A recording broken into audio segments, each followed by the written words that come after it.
I show 9 o'clock, so for your respectful of everybody's time, we are going to get started. And I'm going to go ahead and call this meeting to order. Oh, yeah. Okay. All right, and as is our custom and tradition, I'm going to read the mission statement, and that is the Texas State Board of Pharmacy. As a leader in protecting the public health of the citizens of Texas, shall uphold quality standards for licensing and facilitate regulation that promotes innovative, multidisciplinary, and collaborative practices and education which produce quality care and positive patient outcomes. We want to go ahead and start with our announcements, and our first is, it is my pleasure to introduce to everyone Danny Carroll, who is our new executive director.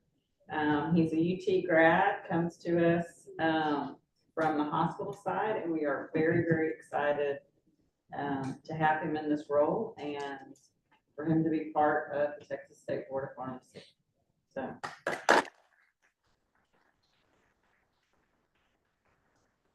And with that, Megan, I believe you have some introductions to make. I do. So we are pleased to announce David Merriman as our new PMP manager. Unfortunately, he had a previously scheduled vacation for this time, so he's not able to be here today. But I know he's looking forward to meeting you all at the next meeting. David has a bachelor's in biochemistry from the University of Texas at Austin and is a pharmacy technician. He's been with TSBP since 2004, and he was a compliance inspector for 14 years and then an enforcement program analyst for 5 years. So he brings a wealth of knowledge to the program, and we are thrilled to have him in this position. And then secondly, I am pleased to introduce Sean Liebert as our government relations specialist. Stand up for him. He is originally from El Paso, Texas, and attended Santa Clara University and received a BS in political science and a minor in economics. While working for the city of Dallas in community outreach, he attended the University of Texas at Dallas for his master's of public affairs. Before joining us, he was with the Legislative Budget Board, where he worked on Article 7 and 8 agencies, including our agency, TSBP. We are very excited to have Sean on our team and are looking forward to what he does with this position. Thanks, Megan. Okay, just some housekeeping rules. Obviously, we're in a little bit different room. We're going to try to speak very loud so that everybody can hear. I would ask those at the back of the room if for some reason you can't hear, then stand up and let us know. Jeff, Jason, I'll ask you to do that. So do speak up. We do have live mics, so make sure we're aware of that. Again, we are in a different part of this building, so the restrooms are out and kind of to your left. So be aware of that. And then the Wi-Fi codes are posted on the wall over here. So that is all of our meeting procedures. I would ask you though, I guess one other thing is to silence your phones, just out of respect for everybody. So Danny, I will turn it over to you to roll. Okay, thank you. Julie Spear. Here. Rick Fernandez. Here. Daniel Guerrero. Here. Lori Hinkey. Here. Donnie Lewis. Here. Bradley Miller. Here. Donna Montemayor. Here. Ian Shaw. Suzette Tijerina. Here. Rick Tish. Here. And Jenny Yoakum. Here. All right, we do have a quorum, so we will proceed. As always, there is CE for the board meeting. So at the end, the QR code will be posted. Do make sure that you claim your CE so that it can be sent to you. We did have yesterday our annual board member training, and we had our ethics training. Megan held it, and everybody was very attentive, so I appreciate everybody being there. The next on the agenda is the discussion and approval of minutes. I will remind the board members that these were sent to you in advance. There were 2 sets of minutes, so we're going to just look at them both together. We held a board meeting on August the 1st, and then we held another meeting on September the 22nd. So I would like to see if there are any corrections that need to be made, and if not, if I can have a motion to approve. Motion to approve meeting minutes for August 1st and September 22nd, 2023. So I have a motion to approve. Second. I have a second. All those in favor? Aye. Any opposed? All right, the minutes are then approved. With that, we're going to move to C on the agenda, which is our discussion of the final adoption rules, and I will turn it over to Mr. John Griffin. All right, board members should have rule PDFs that were provided to you, and in them there are bookmarks to the links to the lines with edits. Also, I will tell you that the rules for adoption, you have received copies of the orders and preambles. There's a OneDrive link that was sent to you. Also, you have them on your computers. So starting with the rules for adoption, all of the rules up for adoption today were proposed at the August 1st, 2023 board meeting, and they were published in the September 22nd, 2023 issue of the Texas Register. The first two we're going to do together, and the first one is C 1.1.1, which is Rule 283.12. This is licenses, military service members, veterans, and spouses.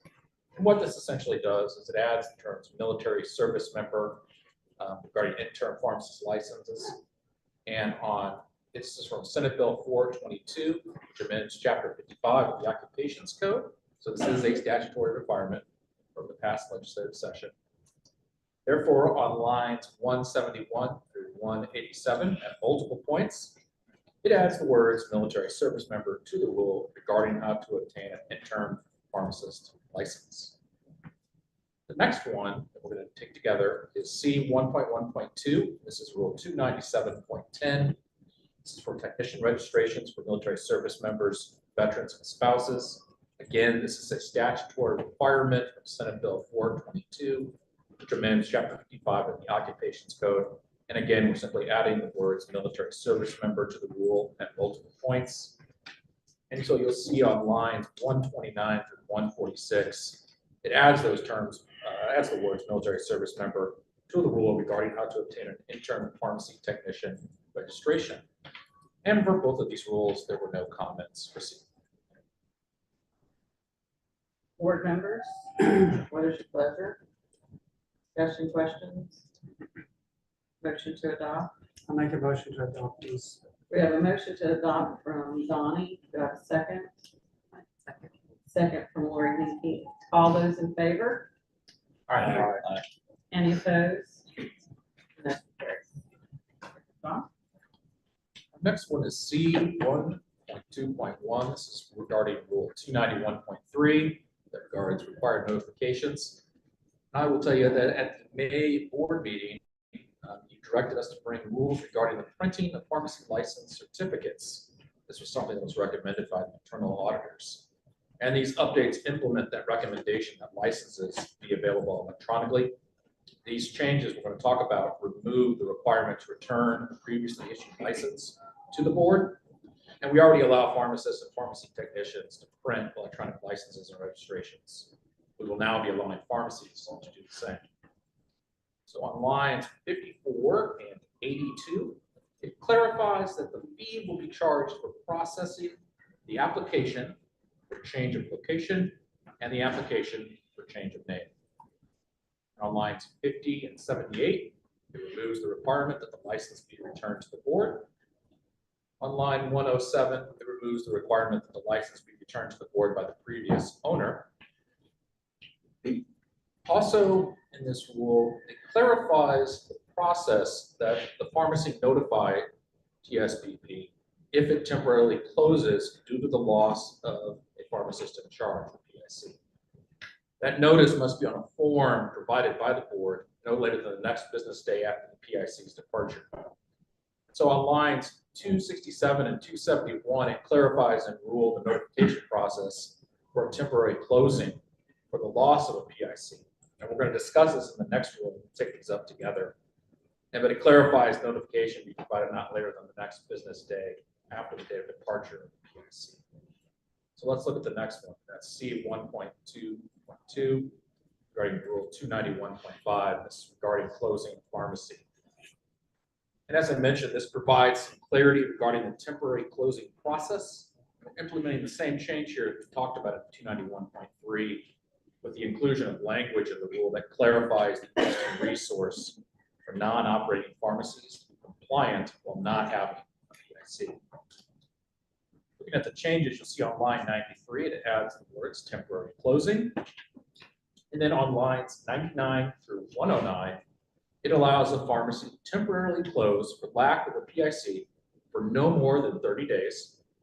It also clarifies that the prescription department can only be accessed by a pharmacist if a pharmacist is present. It clarifies the pharmacy notify the board as specified in 291.3K and either reopen within 48 hours under the supervision of a new PIC who has been reported to the board, or to comply with the provisions of the closing procedures outlined in subsection A of this rule as far in advance of closing is allowed by the circumstances. Regarding both of these rules, there were no comments received. John, I have a question for you. If a pharmacy closes and the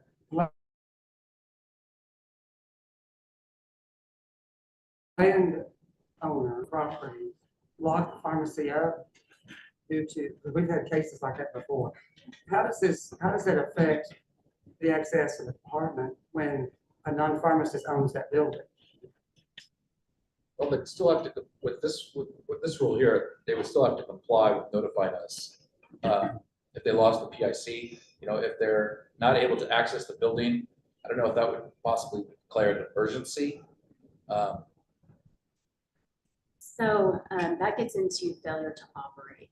And I think, Donnie, you've probably seen some of those cases at informal conference where they weren't paying their bills and they got locked out. Right. And there's that statutory provision that we have where we can take the license of a pharmacy that's failing to operate, you know, assuming that they don't appeal for their, but that's what that would trigger.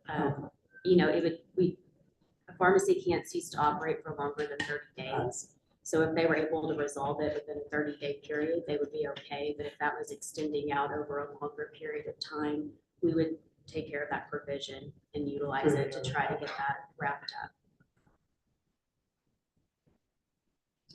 48 hours.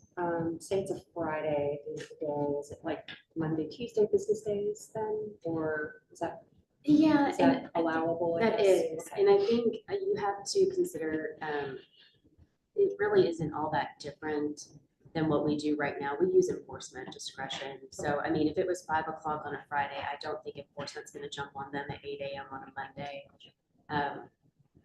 We try to work, especially if a pharmacy is actively working towards getting that PIC, we try to work with them on getting that done. This is more so, you know, we had a lot of pharmacies that didn't know they even had the ability to temporarily close. And so they would come to an informal conference and it's been weeks and weeks and weeks and they didn't have a PIC and they were like, well, we didn't even know we could ask because it wasn't clear to them through the rules that this was an option for them. So that's more who we're trying to target with this. And it's important that we know that it doesn't change any of the PIC rules, although it's always been in place. It's just allowing these circumstances where they don't have to relinquish their license and reapply. They know that they can temporarily close during these temporary classic PICs. I think it's always been discretion, because it happens, you lose somebody and it takes a few days before you have to interview one person.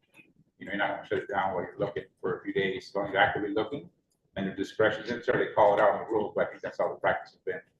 Yeah, and I think part of it too is this notification and working with TSBP staff so that, you know, they're aware. Any other questions?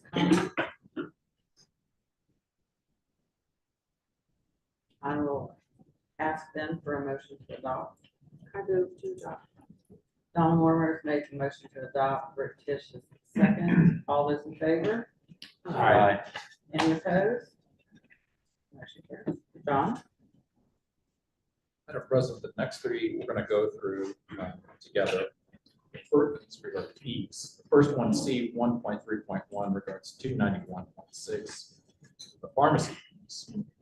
What this is the standard biennial update to the pharmacy license fee. Second, we have a clarification that a name or location or rank change is subject to a $100 application fee. This also removes the $20 fee for a duplicate license. This is in preparation for when they will be able to retrieve an electronic copy and print it out themselves. And third, it adds a remote pharmacy fee.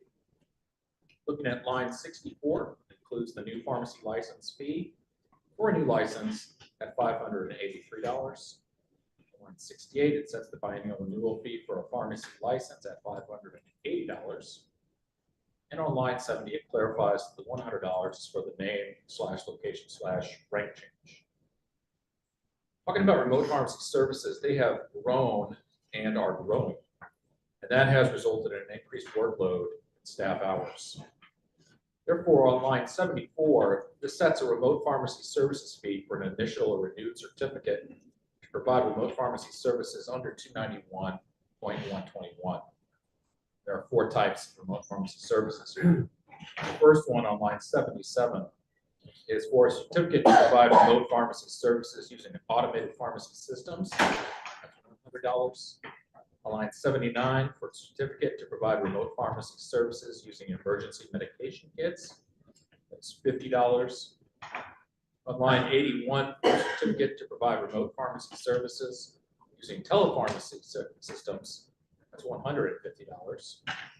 And on line 83, for a certificate to provide remote pharmacy services using automated dispensing and delivery systems, that's $100. The next one we're going to talk about is C.1.3.2. This is Rule 295.5. This is the pharmacist license for renewal fees. And on line 58, it sets the initial license fee for a 2-year license at $381. And on line 61, the renewal fee is listed for a 2-year license at $378.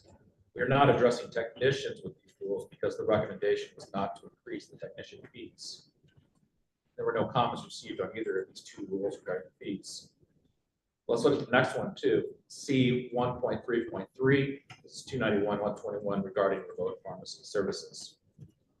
And this provides that a certificate to engage remote pharmacy services will be issued rather than sent. And again, this is in preparation for when the pharmacy license will be available electronically. So the applicant will simply retrieve the certificate online and print it out. Therefore, on multiple points on lines 91, 311, 557, and 789, it specifies that pharmacies looking to provide remote pharmacy services using an automated pharmacy system, emergency medication kits, telepharmacy, or automated dispensing and delivery systems need to pay an application fee as specified in Rule 291.6, which we just discussed. And then lines 95, 314, 560, and 798 replace the word sent with the word issued for a certificate for a remote site. This is because it will be electronic. And there were no comments received regarding this rule. All right, any questions, discussion? Lori? John, just to ask, the different categories that resulted in, that require a different fee, how does that arrive? Are they like different levels of difficulty to process? Yes. Okay. So it's taking into consideration what the inspection needs would be, what the licensing needs would be, and how much more time and effort would be spent primarily on those inspections and going out. So some of these are just, e-kits, which probably won't have that much, but, a telepharmacy, a full one with pharmacy technicians and records is going to take a lot more time. And then there's also that transit time going back and forth, and it just keeps adding to more and more. So that's kind of why there's an elevated. Great, thank you. Yeah, I think the staff put a lot of thought. It seems like they did. I was just curious what that was. Thank you. Any other questions, comments? Then looking at all 3, I will ask for a motion. Rick Tisch has made a motion to adopt. Do I have a second? Second from Donnie Lewis. All those in favor? Aye. Any opposed? Motion carries, John. Our next one is C.1.4, and that is Rule 291.8. This is regarding return of prescription drugs. This is a simple error that we're updating on line 59.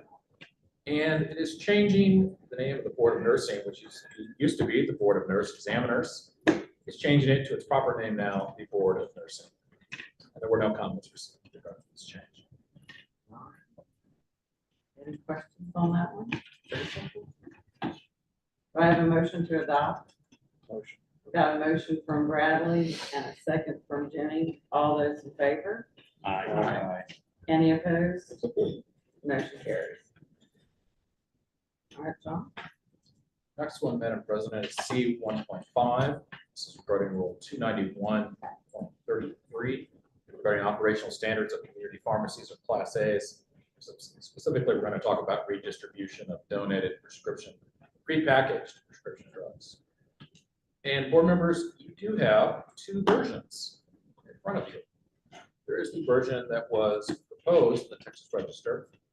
Then there is a version with some edits given the public comments that were received. One I'd like you to click on is the one that says revised 291.33. There is language in here that was provided by House Bill 4332, which amends Chapter 442 of the Texas Health and Safety Code. There are also some additional amendments recommended by staff. So what is highlighted in yellow is what was proposed in the Texas Register. And the language highlighted in blue contains changes made in light of the public comments that were received to be more consistent with the statute.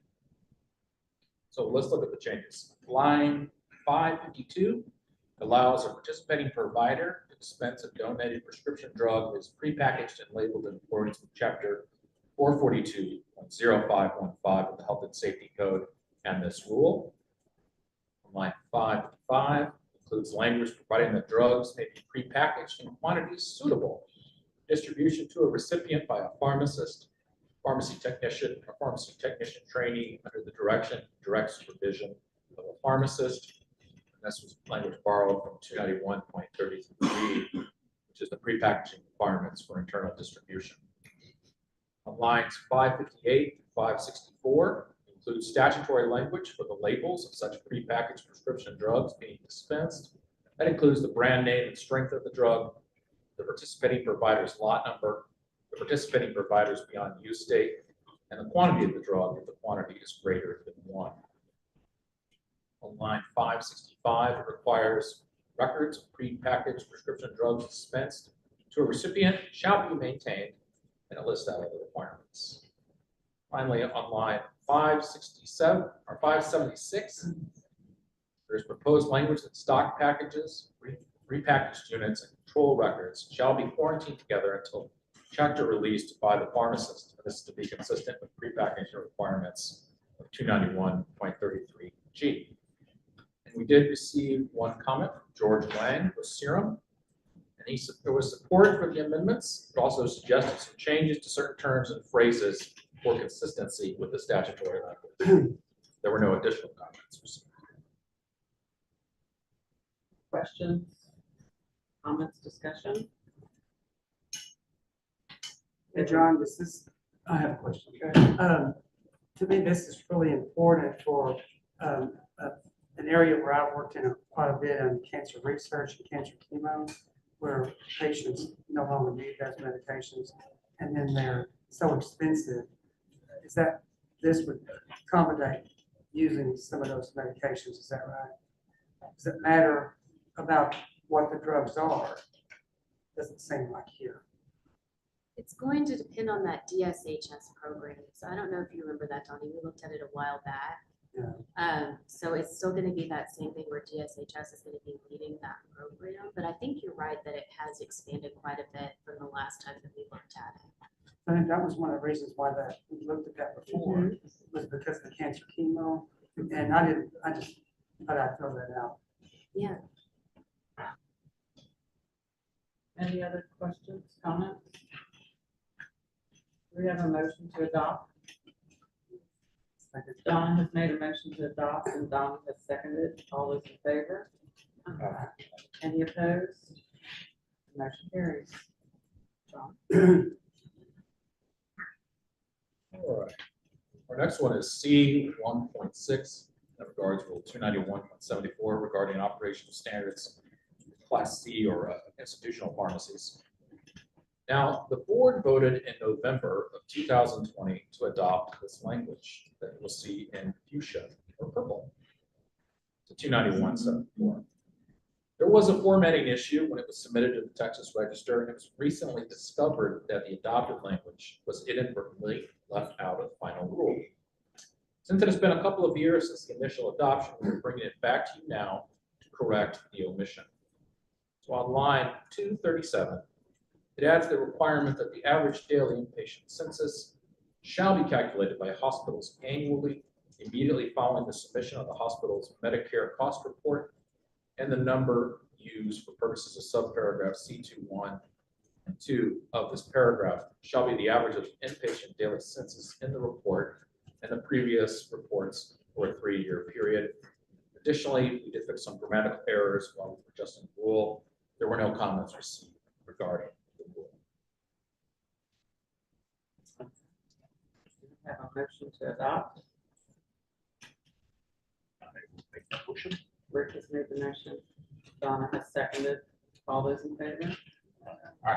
Any opposed? Next one is C 1.7 regarding Rule 291.129. This is regarding satellite pharmacies. And simply here on line 146, it replaces the word sent, the word issued for a certificate for a satellite pharmacy. And as we discussed previously, this is in preparation for the certificate to be issued electronically. And there were no comments received regarding this rule. Any comments? If not, motion to adopt. Bradley has made a motion to adopt. Do we have a second? Second from Rick Tisch. All those in favor? Aye. Any opposed? Motion carries.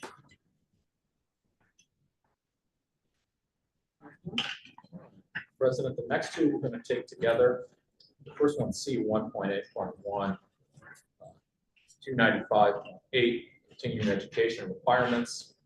What this does is it removes the CE requirement in paid management that was required by statute, but that statutory provision expired at the end of August 2023, and that was Chapter 41.0764F of the Texas Health and Safety Code. The second CE course is a mental health CE that has a specified time frame that has lapsed, that did lapse on September 1st, 2023. So they have in fact both lapsed. Line 99 removes the CE requirement for the pain management CE. And on line 108, it removes the CE requirement related to mental health awareness. The next one, C 1.8.2, is regarding Rule 295.9. This is regarding an inactive license and the CE requirements. And this removes the pain management CE that again was required by statute, but that statutory provision has expired. It used to be required to reactivate the license. So on lines 72 through 75, it removes the CE requirement regarding pain management. And there were no comments received regarding either of these rules. Discussion, comments?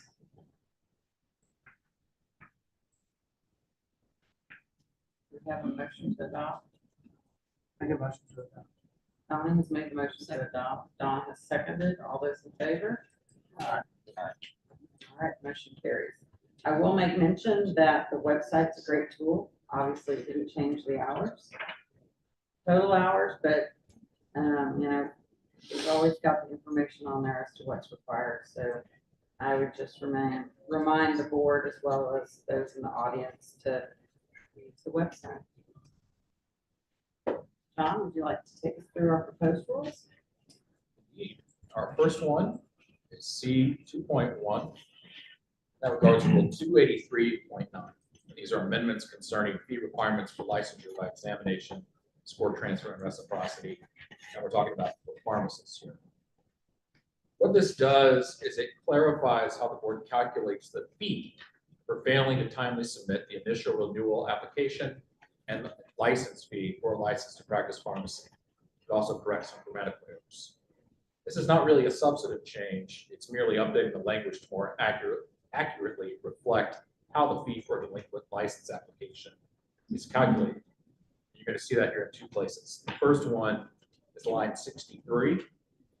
That provides that if the initial license has been expired for 90 days or less, the person may become licensed by making application and paying to the board one initial license fee and a fee that is 1/2 of the renewal fee. And on line 66, it provides if the initial license has been expired for more than 90 days, but less than 1 year, the person may become licensed by making application and paying to the board one initial license fee and a fee that is equal to a renewal fee. And again, there were some grammatical corrections that were made. Do we have any discussion or comments? Do we have a motion to propose? A motion proposed by Rick. Do we have a second? Second by Donnie. All those in favor? All right, Any opposed? All right, Tom.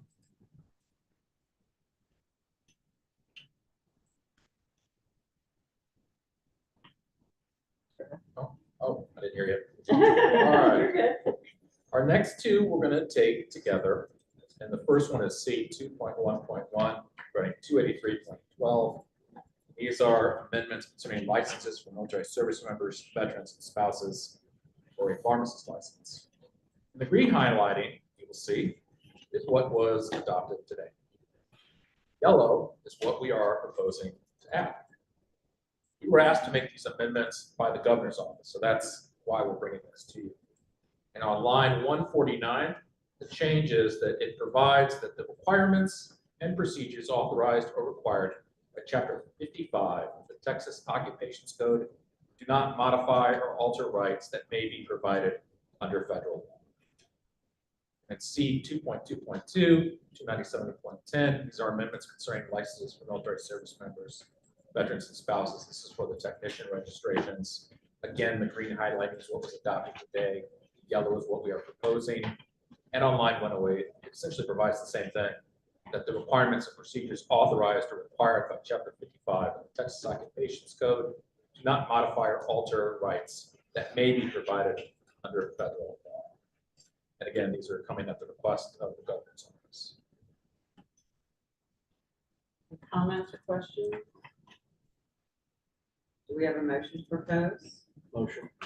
Bradley's made a motion to propose. Do we have a second?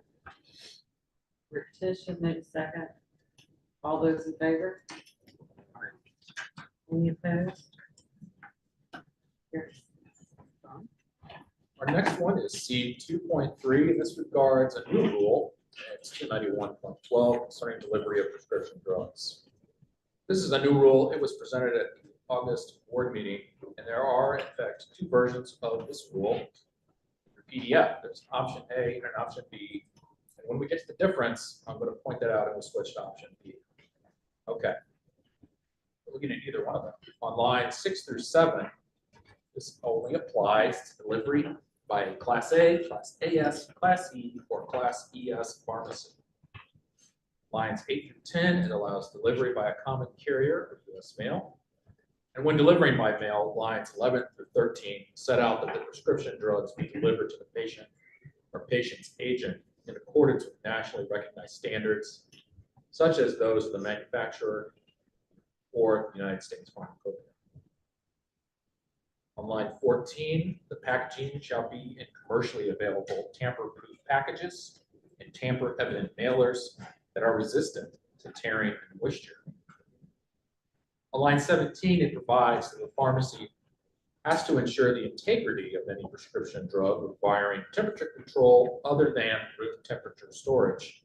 And that's defined in Rule 291.15 of this title relating to storage of drugs. That is delivered by mail. This may include the use of temperature tags, time temperature strips, insulated packaging, gel ice packs, or a combination of these as necessary. On line 22, regarding irregularities in delivery, The pharmacy shall provide a method by which a patient or patient's agent can notify the pharmacy as to any irregularity in the delivery of the patient's prescription, to include, but not be limited to, timeliness of delivery, condition of the prescription drug upon delivery, and failure to receive the proper prescription drug. Line 28, regarding refusal to deliver, the pharmacy shall refuse to deliver by mail the prescription drug which, in the professional opinion of the dispensing pharmacist, may be clinically compromised by delivery by mail. On line 31, 38, talks about delivery by a pharmacy employee. A pharmacy may deliver prescription drugs by means of an employee as provided in 291.9 of this title on request of the patient or patient's agent. It lays out some standards. The pharmacy is responsible for any problems with the delivery of the prescription drug. Line 36 discusses the temperature. Prescription drugs shall be maintained within the temperature range allowed by the United States Pharmacopoeia or recommended by the manufacturer until the delivery has been received by the patient or patient's agent. On lines 39 through 47, reference to all deliveries, a pharmacy that delivers prescription drugs by mail or by pharmacy employee shall comply with the following. They have to provide counseling information. Pharmacy shall comply with the requirements of 291.33C1F of this title relating to operational standards. There must also be provided a notification of delivery. The pharmacy shall notify the patient or patient's agent of the delivery of the prescription drug. The notification shall provide information to the patient or patient's agent about the timeliness in addressing the proper storage of the prescription drug. The pharmacy shall document and maintain a record of the notification. And here is where we split between the two options. Option A does not include a signature requirement for delivery. Option B does. So let's look at option B, outline each thing. Line 48, regarding a required signature. The pharmacy shall require the patient or patient's agent to sign for delivery if the prescription drug is reasonably likely to be compromised if left unattended. If the drug cannot be delivered with a signature, the package may not be left unattended. It shall be returned to be held for pickup or re-delivered on the request of the patient or patient's agent. Sticking with option B here, looking at lines 53 through 62, for compromised delivery.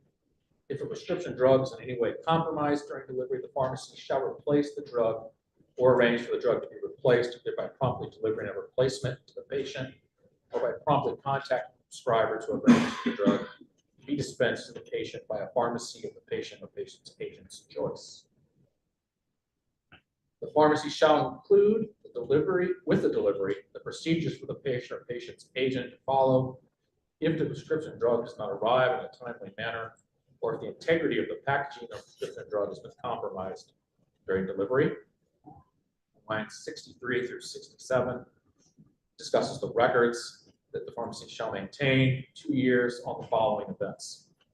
When a prescription drug was sent to the patient or patient's agent, patient complaints and audits regarding the timeliness of deliveries, prescription drugs that were compromised in delivery, and the failure of the patient to receive a prescription drug delivery. Finally, on line 68, references controlled substances. It simply requires that a pharmacy shall comply with all state and federal laws and rules relating to the delivery of controlled substances. All right, I do believe we have Debbie Garza has requested the ability to come and address the board. Thank you, Madam President, board members. Appreciate the opportunity to provide comments on this proposed rule, recognizing it's a proposed rule, but at least wanted to provide our comments to y'all before deciding it's going to move forward.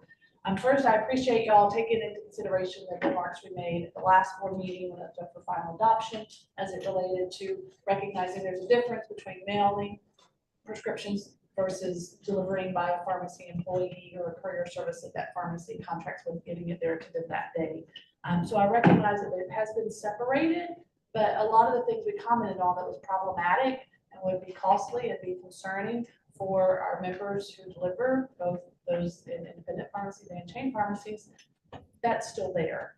We feel that definitely when you look at the issue that was brought to this board, if I recall back in May, it had to do with, I think, the parent whose immunosuppressed child medication had been delivered and was melting and things like that. And we don't know of any true concerns, granted, there probably have been, with regards to delivery by HR defining employee.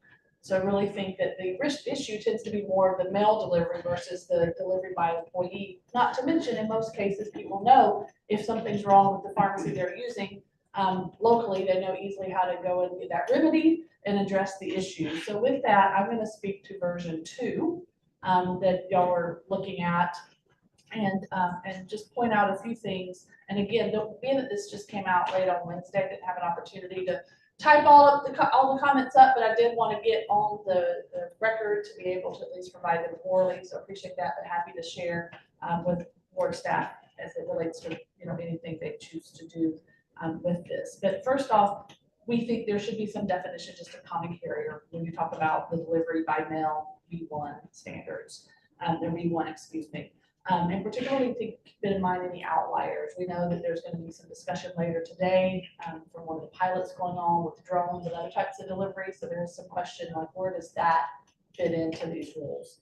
Secondly, with the V1 standards, again, I'm looking at the version 2 on line 11. The V1 standards we felt are different than the C1 standards delivered by an employee, because the C1 standards down on 34 put the responsibility of the pharmacy, but that standard they're not consistent. So for delivery by mail, nowhere does it say that the pharmacy is responsible for any problems in the delivery. So we think there should be consistency. If the pharmacy is responsible for delivery by employee, the pharmacy should be responsible for delivery by mail as well.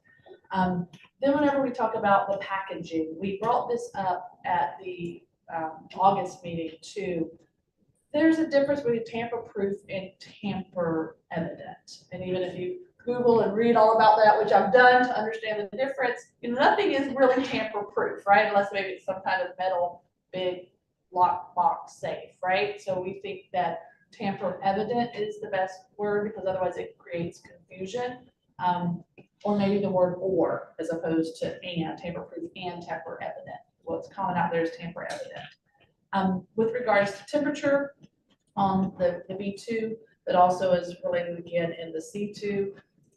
Just a comment with regards to USP. I know this board has worked hard through the years to not specifically reference USP specifics. For example, the stuff is being done with compounding and USP 795 and 797. They've not looked to specifically put those requirements in. Instead, they've kind of chosen which words they want to use, writing it in there. So again, the question just with consistency on that front. And then with regards to B3 on the temperature, this is again still by mail delivery. There's a comment about ensuring integrity of a prescription requiring control other than room temperature. But the point is when things are room temperature, but they're left in a mailbox in 110-degree weather. So we felt that they don't have to do anything in that. They've only got to look at those things that are defined as room temperature to begin with, but we know once it gets into that mailbox, it's very different. Moving on now to delivery by employee, starting at line 31.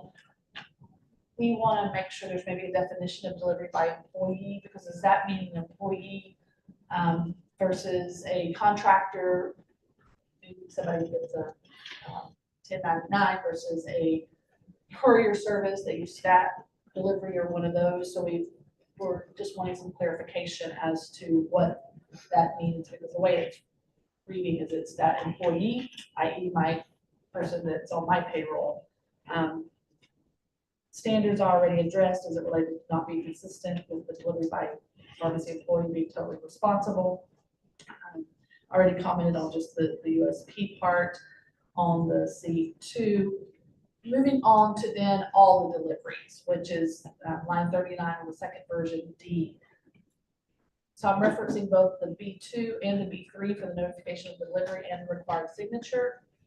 That we believe that should be for delivery by mail, not for the employee. Because as again, we talked in August, the concern is the notification piece. The notification is when it gets delivered, when they left it. To then have to have another system that's costly, it will add cost. It will possibly prohibit some deliveries. So that is a big concern with regards to the notification of delivery. We feel it's duplicative from what's already the process when they do deliver. So again, we think D2 and D3 should both apply to mail, not to the delivery by employee that you want to have defined what type of employee. And then with regards to the definition of for compromise, we'd just like to make sure there's a definition. What does that mean? And then with regards to D5 with all of these additional records, again, feel that that's a little overburdensome for the delivery by employee and see that to be delivered by mail as well. Again, as you can imagine, pharmacies are very concerned about anything that requires this degree of records and what that means with audits from PBMs and more reasons to audit them and take back monies and things when, just because they didn't keep a complaint when somebody called and said, hey, my prescription is smashed, can you send it back out? And they do that, right? So I think in closing, thank you for the time to comment, but point being, these kind of went a little too far as it relates to the requirements that's in an area that's really not been the problem, which is delivery by pharmacies, because people know where to get their medication. If there's a problem at Debbie's Pharmacy, they're gonna know to go back to Debbie's Pharmacy and call them. So with that, I'd be happy to answer the questions, but appreciate the time to provide. All right, any specific questions for Debbie? If you have the signature, what do you think the cost would be when they do that? I didn't get into the cost, but I could find those things out if it decides to go forward. But it's not just the signature, but the notification of the delivery, because many of them use different, like I know one was telling me they use so many different platforms with different courier services, depending on, as you know, they might do different types of delivery. And with regards to having to then make sure it meets all of those requirements across those platforms, it's just this added burden, quite frankly, compared to where there's really not the issue today. And people know when they're going to get it delivered. And some may use some form of that, but just to have the system to notify them and let them know it's been delivered when they've got it is a concern. But if you want us to quantify, I'd be happy to quantify at a time with our members. Not necessarily, but just I think the cost concern is significant. Yes. Yeah, put in there. You know, it's really difficult. Some might like not to do this, and it's access issue for our patients at the pharmacy. Any other questions for Debbie? All right, thank you so much for your time.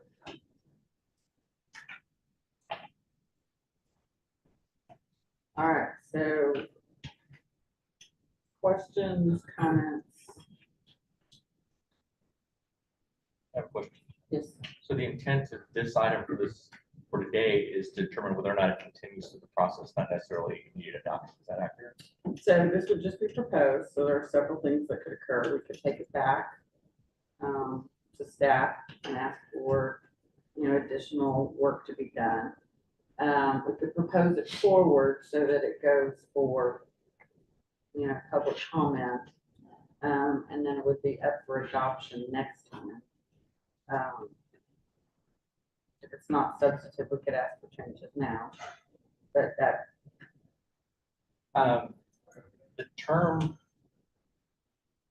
then what was presented that has me most puzzled, doesn't have an immediate impact on the content, but I'm just puzzled by it. John, I was hoping you might be able to help me with it.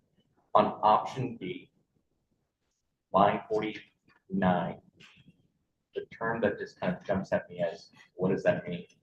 Is reasonably likely. What is the intent of those two words, and how is that measured in being able to determine whether or not a signature is required if a prescription drug is reasonably likely to be compromised? So line 49 of option B. Option B, on my page, it's line 49. It's a required signature. The required signature. 48. The actual term itself is on 49, but the start of that paragraph is 48. What does reasonably likely mean? I think It's probably like a reasonable likelihood, which isn't helpful to you if you're not understanding it. It's, more likely than not. A reasonableness standard is something that's used a lot in the law. And this is supposed to be a professional judgment sort of thing for the pharmacist in deciding whether it's more likely than not that this drug is going to be compromised if left unattended. So it's supposed to leave some wiggle room for a pharmacist to use their professional judgment in making that determination.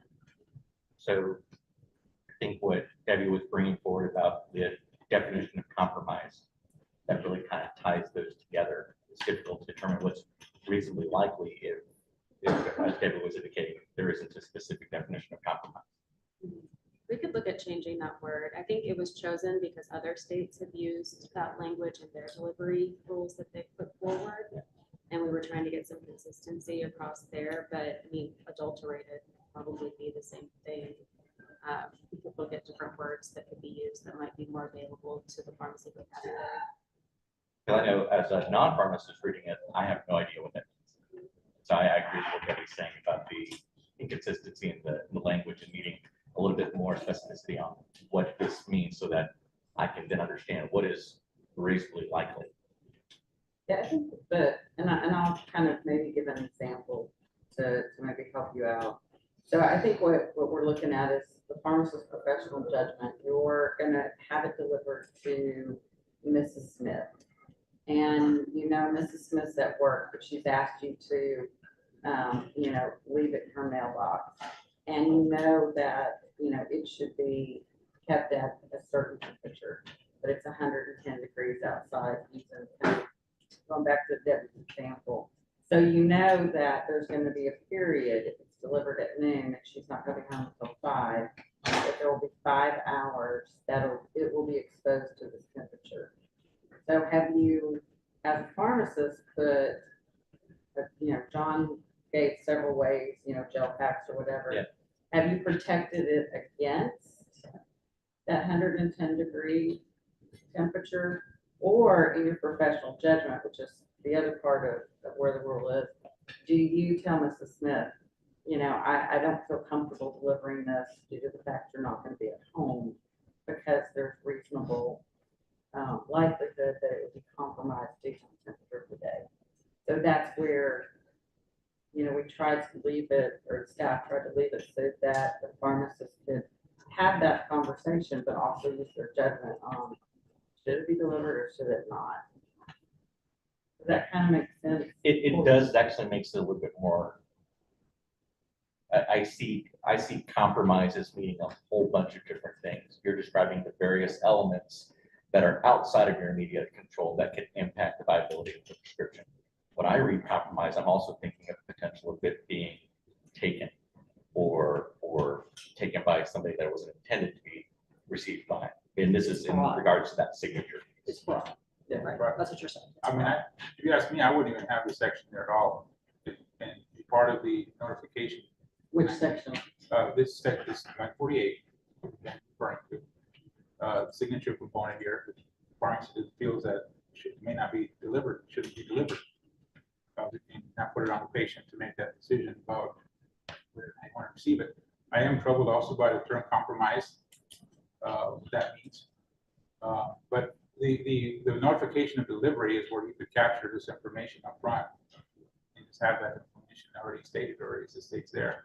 We're notifying the patient when we deliver, and what time it's going to be delivered, and then they can decide if they want to receive it at that time or not, or they're okay with leaving it outside. So I think it leaves a lot to be, described in section 3. I think in section 2 would cover a lot of this because it could tell the patient already when you expect to deliver. Are you saying that for both mail and delivery by an employee or courier? I'm going to say both. The required signature, I think, is also not only that, but it's a possibly prohibitive in terms of cost, and with pharmacies maybe not want to offer the service to patients, and that's an access issue. The required signature is not something that I would want to need to have. For that reason. So you would lean towards version A, is what you're saying? Yeah. Right. Want to make sure. Right. No signature. So regarding notification, would you say proactively notifying that this is the time that it's expected to be delivered and the patient has to agree to that? I mean, I think that's standard. And then retro also that it has been delivered or just, Well, if you have a retro, I think what you're saying, a notification has been delivered. I think that's potentially costly too, to a pharmacy to have to come with a process to do that. They could have records that could justify when it was delivered, but to have like a notification, it could be a costly thing for them to have to do. I was just seeking clarification on Yeah. exactly what type of notification. Correct. So just to add, I know we talked about, let's see, on version A, section B, when we talked about carriers, I know Debbie mentioned, drones and things of that nature. So how are we going to take care of the other options outside the common carrier? So can you just say a carrier? I don't know if that would define those other So- potential things that could be used in terms of the carrier. Okay, go ahead. I can just respond on that real quick. Common carrier is a term of art. So there is definition out there of common carrier. It's just not in this exact rule. A common carrier is going to be services that are available to the public to have things delivered. That's a very layman's definition of it. I can get you the legal definition. So when you're talking about like a courier service, unless it's employed by that, they are employees of that pharmacy, which is very unlikely that a pharmacy is going to have their own courier service. They're most likely going to be a common carrier. So Amazon, for example, is, Amazon is not going to be so the Amazon drone is not a common carrier because I can't bake cookies and send them to you via Amazon drone. It's only people who are sellers within Amazon that can use that. So it's not available to the public. So they don't fall into common carrier. For the drone piece, the drones are operating under their own pilot rules right now. And what would happen at the end of the pilot is it would come to all of you and you would vote on whether or not to let that move forward for everyone, incorporate those rules in, or, just stop at the end of that and say, this didn't work out the way we hoped. But they would have their own rules added later. I hope that was clear. And you're the second. Yeah, and then on the standards, I would agree that we probably need to look at both by mail and retail to see if we can come up a little bit of a consistent language there as well. That's all I have right now. I had a question for Jenny. Jenny, if you're shipping something on the chain of custody on medications, to me, that's really important about who's touching these drugs as we're giving or sending from pharmacy to patient. And there's a lot of different hands in all this. To me, I mean, a signature that I know who received it is important to me in the country. Maybe the cities, it's not, maybe, I don't know. But how do you do that in your There's work? there's several ways. We have the courier, we utilize the courier staff here in Texas, which all they do is medical. Okay. And they will deliver and take a picture and send that as a text to the patient that it has been delivered and it's by your front door. Okay. They do have the option to add a signature should that need be. It does cost more. I think it's about a $10 add-on. Depending on where they're having to deliver. Make sure to see that. Yeah, and then there's UPS, which you can always add that signature required for UPS, but they don't necessarily notify you at the time that it's been delivered. Does that answer your question? Yeah, I was just, the chain of custody, I'm just nervous about drugs just being shipped and they're left on porches. And to Daniel's point earlier, it's not just the drug temperature and all that, it's the location where it's being delivered. To me, that's important too. Well, there are some things that we won't deliver to a patient, so. Very potent controlled substances, for example. Right. We make other arrangements for those. Right. But in this discussion, it goes back to, I kind of had an issue with the packaging, and like Debbie said, the tamper-proof versus tamper-evident. There are some things, where you're making a dozen 60 ml dilado syringes that is not going to fit in a tamper-evident mailer. You have to put that in a cardboard box and seal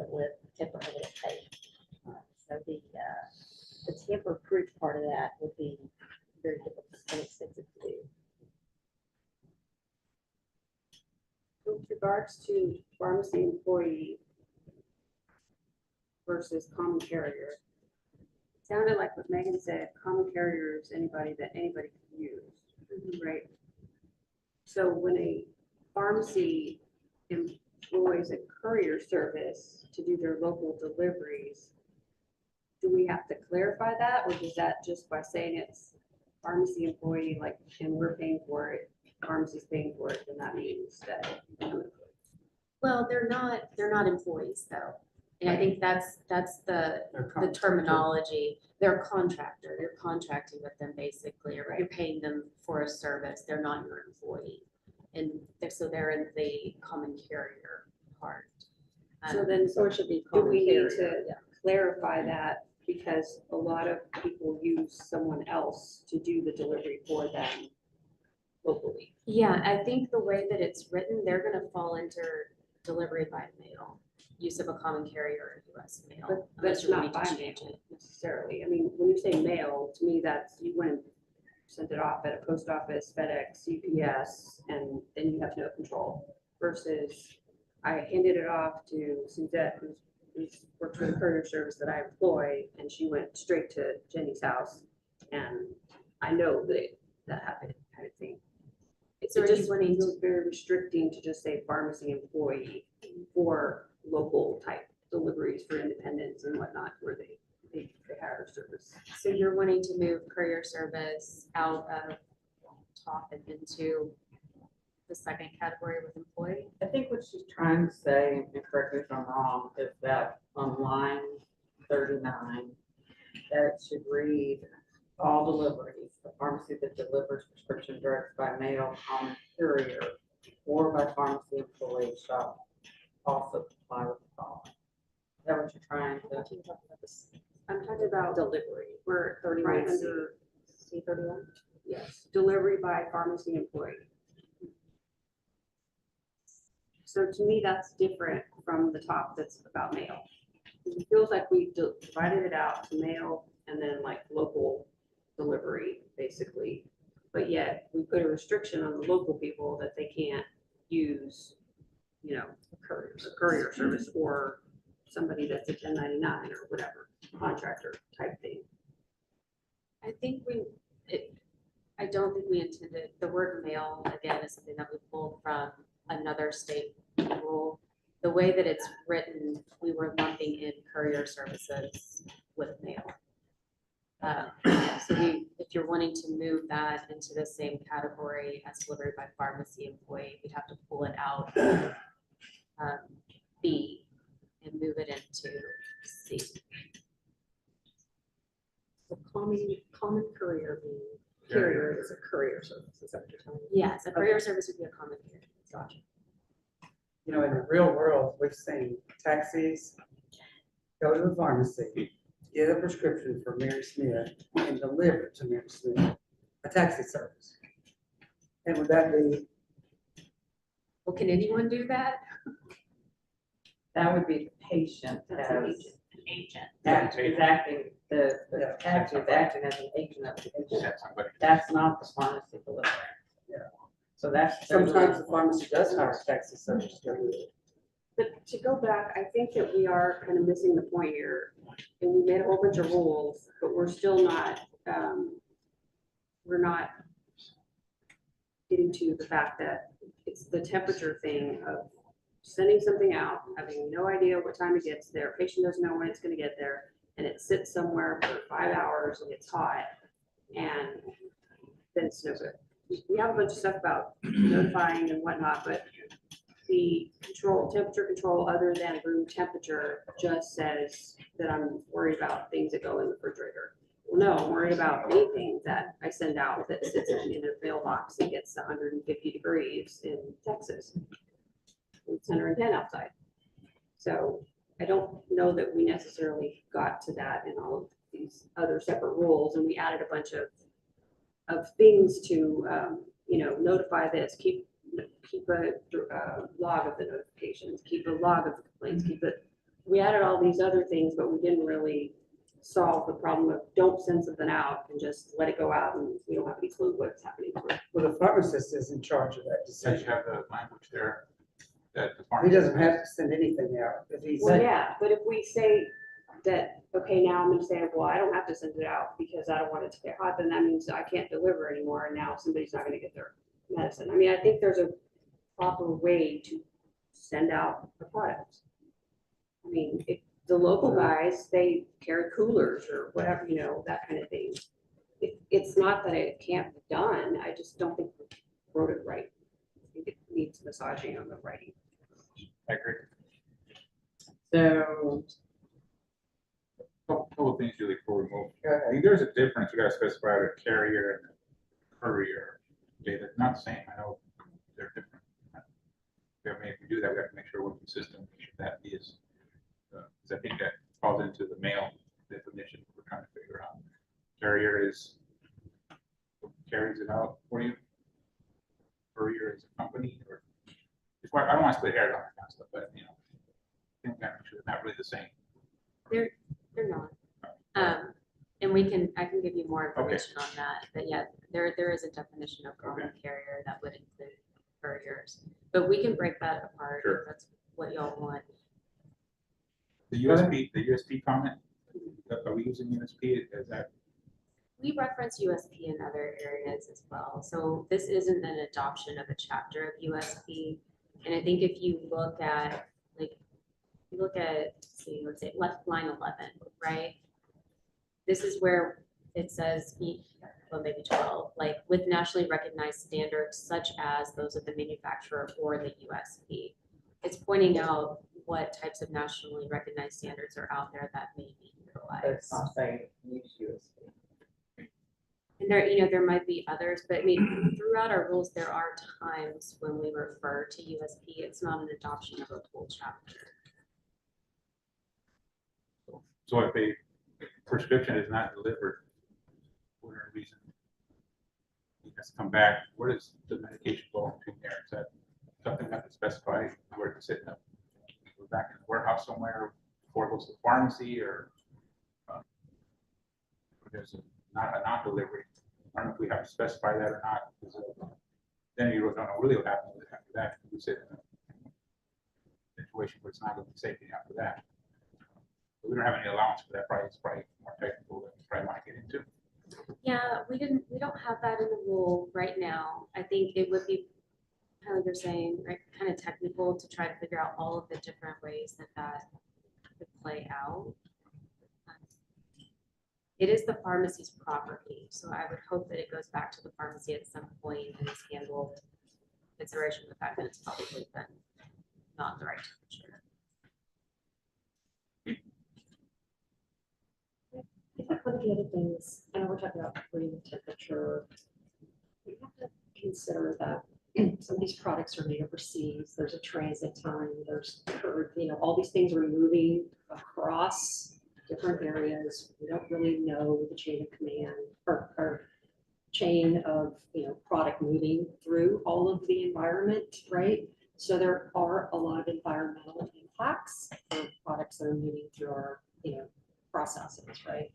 I'm not saying that's good or bad. I'm just saying you have to consider that it's just not, at the time that it leaves the pharmacy, there are other things that are happening to those products as they get to the pharmacy as well. So just something to consider as well when we talk about temperature other than room temperature as well. I agree with you, because we're holding the pharmacy up to pretty high standard. Correct. Right, and there's not a lot, it's not our scope, obviously, prior to board pharmacy scope, but there are things that happen to drugs before they come to us. And the pharmacy is really putting the higher standard of everybody else, And I understand why we want to make sure the drugs arrive safely and integrity of the product. integrity is basically what we control in the pharmacy controls. But I think it's important to understand that we're really putting a lot more scrutiny on the pharmacy than we are anybody else. I understand why we're doing it, because that's in our That's our job. That's our job, Right. right? But I think like I said, it's just we're putting so much on the pharmacies. We want to make it so constrictive. They're going to say, I don't want to do this anymore, and that messes up access for patients. That's really ultimately the impact of making something too cumbersome to implement, is that we impact patient access, and there's a lot of inequity out there. We need to make sure that the public takes consideration for that.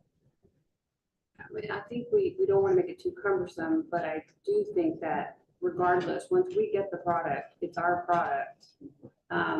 I don't think we want to perpetuate it by saying that, okay, since now it could have come from wherever and it might have gotten hot there, then I don't care if it gets hot afterwards. I mean, now that I have it and I'm the pharmacist, it's my job to make sure you get it in the right form and in the right temperature and everything else, instead of just hoping that it happens. I mean, I think that's kind of naive to just hope that it happens. No, you're exactly right. I think we don't want to have products be compromised.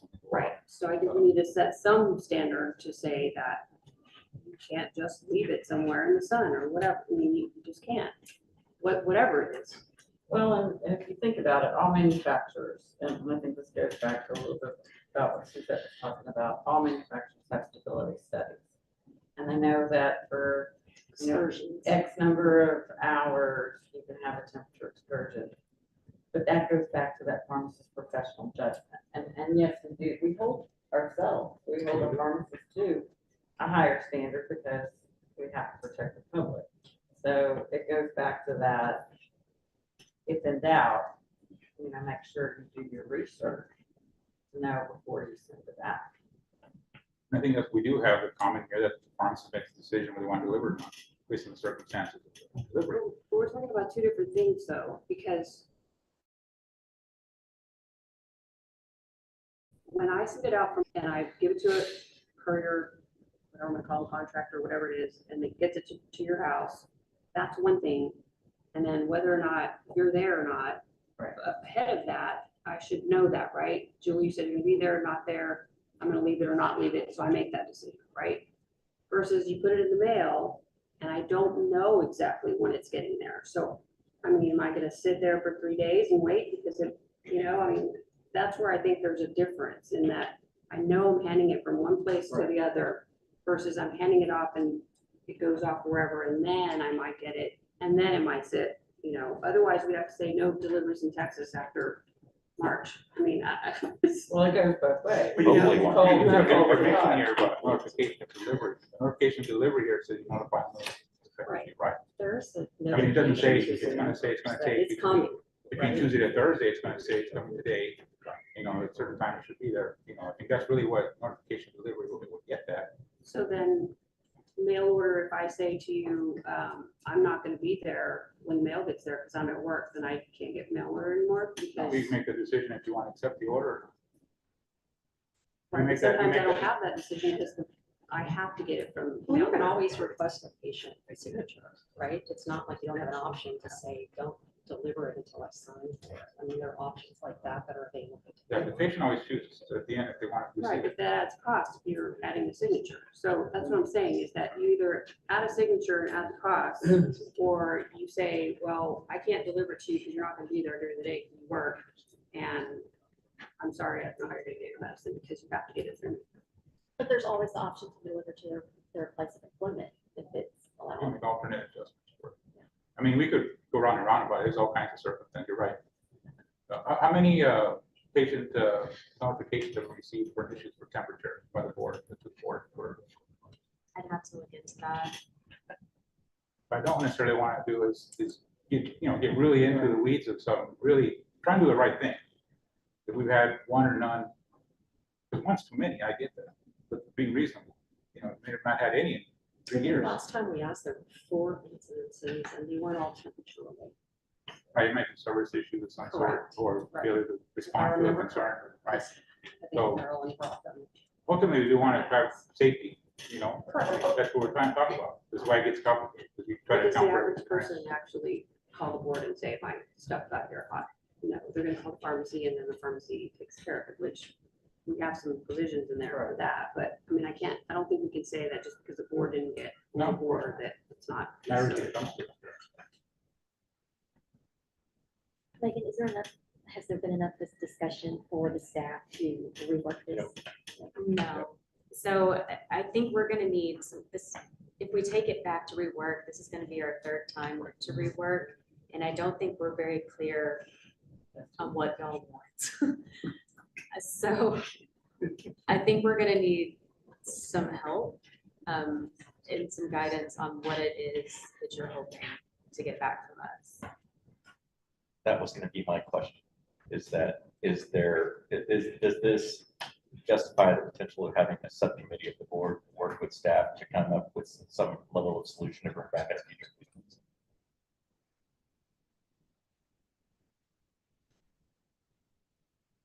I think we can decide that, right? I'm curious as to, is that something that the board typically does? To have a subgroup generate some level of recommendation that can then be brought back? Typically, No, no, yeah, not of usually- the board members. Usually we put together a task force. Yeah. But it's people outside of our board. Hey, Megan, on that, this is a proposed, so if we pick A or B, is that what we're asking? You can pick A or B, or you can ask us to make some specific changes to either of them. Okay. Any And then of it goes that. then it goes to public, Then it'll go to the public for. and then we comment can period, decide then at come that back. point where we go. Is that what we're saying? Or we could pull it back. Oh, we can pull it back. That's the other. Or we could just leave it as is Or you could, and just not make any changes. and not have any of this, yeah.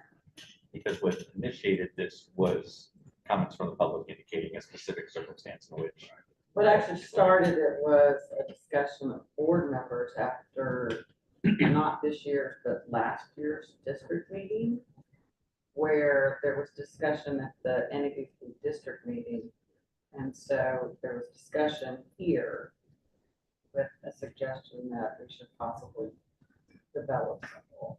So it didn't come from the public, this actually came from the board.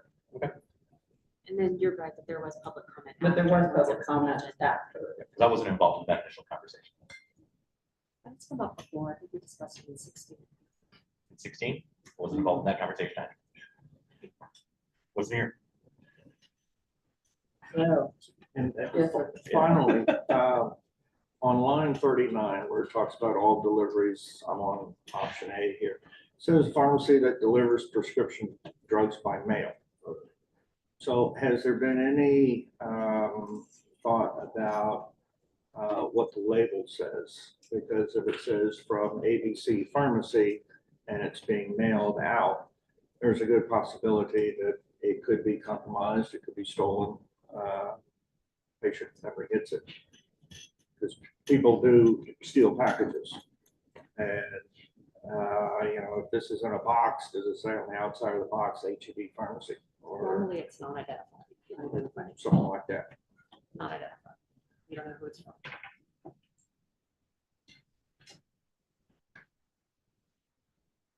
A lot of comments, good discussion. Just like choose one and line item it right here. I mean, If you want to. I think we should choose one, but I don't know that we could do all the time. Pleasure of the board. I move to choose A.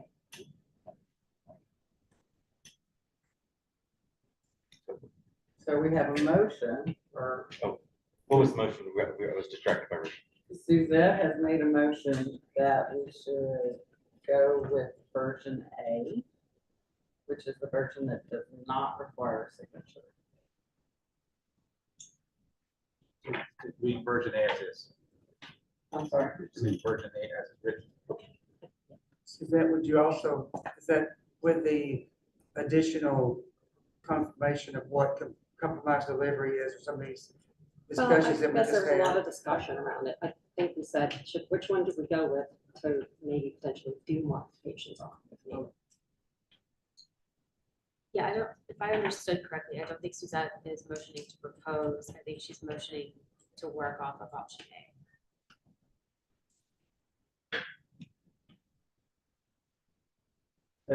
But it's still, it's a motion. So Motion still- to work on option A, we're still going to discuss. Yeah, this is not a motion to propose, it's just, we need to figure out, are we in agreement that we should go with option A As the base, then modify. as the base then to modify? We have a lot to go through. But this wouldn't go to public comment or nothing like that. So it depends, if after our modification, we then had a motion to propose, then it would go forward for public. Based on Suzette's motion, it would just be for y'all to discuss To and work discuss off of option A at this time. You could still choose to propose later, but that's not, she's Yeah, just, that's not. if I'm understanding it Correct. correctly, Yeah. she's saying, Like, let's talk about which option one do we A. go with, so we can narrow our scope and then figure out what we do after that. That's my proposal. But again, Robert's rules, it is a motion. Just I move to second a the second. second, yeah. Okay, so we have a second. All those in favor What of, was there a second? I didn't hear. yeah, I'm sorry, there's a second from Lori. All those in favor of looking at option A as our base to discuss further.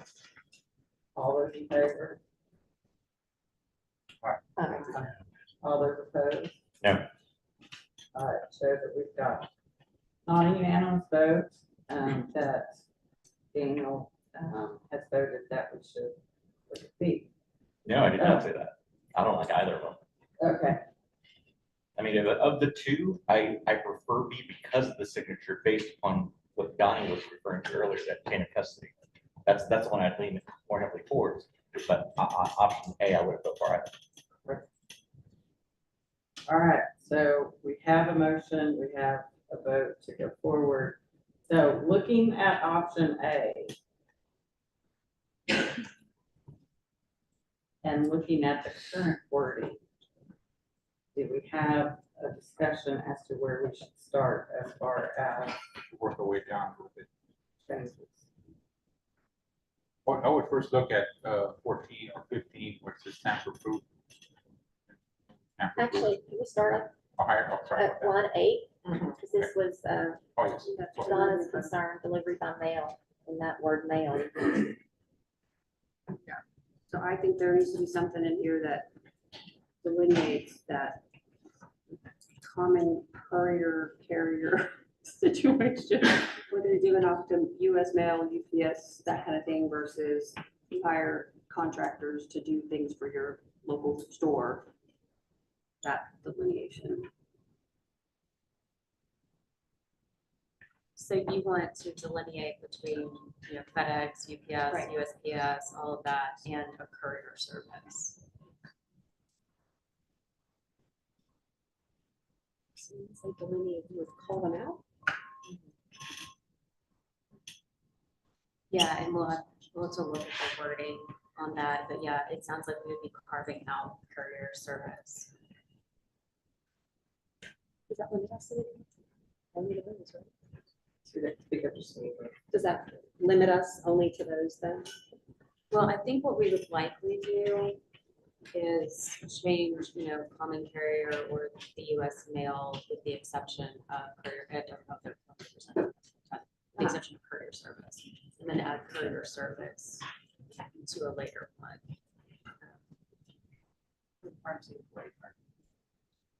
I'm gonna call out my training from yesterday. How does that not put us at risk of limiting competition? I know that's not specific to pharmacy, but still, if you're specifically calling out specific courier services, how does that not put us? We're not No, we're calling not. out They specific, just we're example saying of- courier example. services in Such general as? would be in a different category. Okay, but you're not listing out specific. No, I don't routes. know the names of all the courier That's services. my You point. can do that. No, we're saying the words courier service Okay. would be carved out. But for common carrier, are you gonna list those out? No, because it Yeah, would you be can't. common carriers with the exception of courier services. And does common carrier include USPS mail? Then should we just, instead of saying delivery by mail, just say common carrier? Yes, I think that word mail is throwing a lot of people, so we probably need to change that. Donna, if this is 31, delivered by employee, or That's where that's they where, would that's where. put that courier.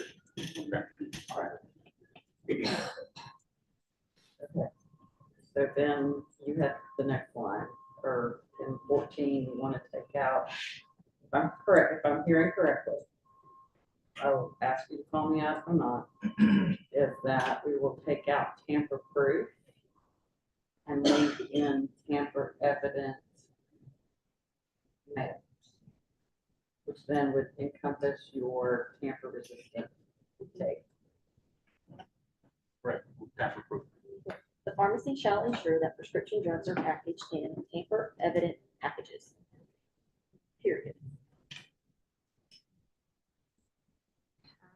packages. Packaging. Packaging. Because I think that resistance to tearing and moisture is kind of repetitive. Have that for- Packages. Say or packaging. Hurricane resistant. So delivery by mail cannot occur in 1%. Pretty much.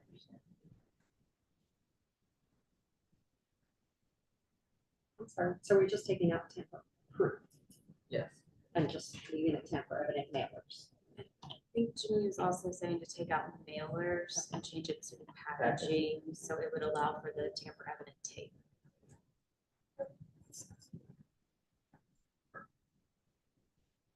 Okay. The next,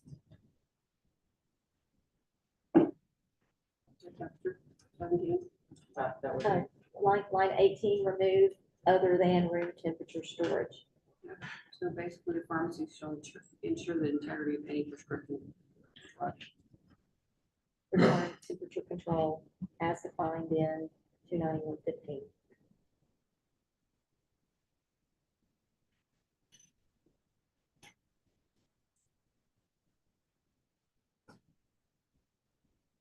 So would you change that is delivered by mail?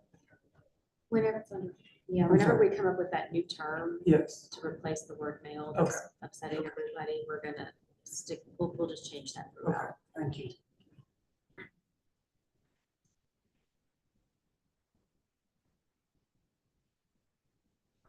Next Do you line. think that would be cost prohibitive? I don't. Room temperature. And the gels and whatever, insulation. Curious. Is it needed? Is it needed? So this may That's May.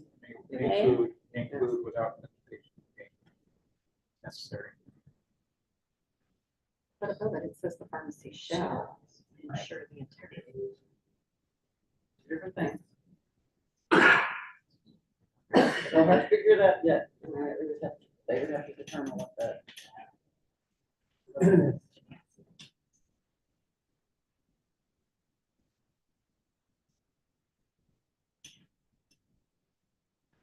Next line or. So with regards to irregularity in delivery, are we saying that you have to provide some type of paper or something in every delivery that says about the timeliness, the condition, that has to notify the person? So are you saying that we need to put something in there, or what is the method of? That phone number that's on the prescription bottle. Or Donna, when I read that, I was thinking if we're proactively letting them know this is going to be delivered, including that in the email or whatever means of notification that if there is an irregularity, this is who you It could notify. be verbal. So if I call, if Donnie calls and I say, Donnie, it's gonna come to you, if he can be cold and whatever, I tell him all that, that's good enough. Well, and the other thing is you've already got, if we go back to our rules as far as counseling, it already tells us if they have any questions or concerns, to call, and so that's already in there. Okay, I just wanna make sure it's not adding an extra burden. Yeah, By saying shall provide a method and something. It sounds like there are several to do Yeah. this.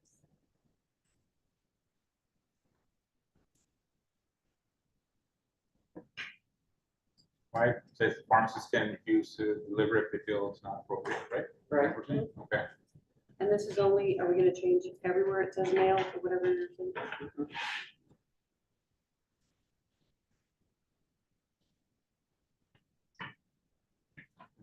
Delivery by employee, we're adding courier, right? Okay.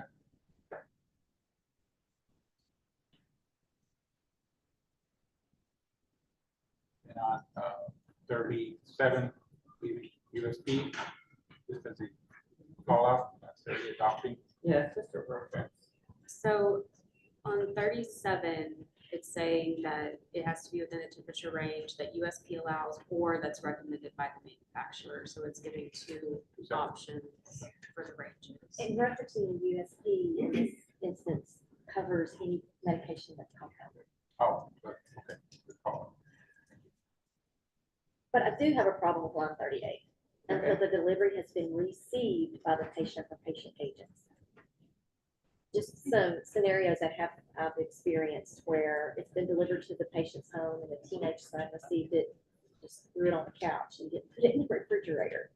At some point, there needs to be a responsibility on the patient side of it. It shouldn't fall on the pharmacy because it was delivered to the patient's home, not necessarily to the patient, but it's there.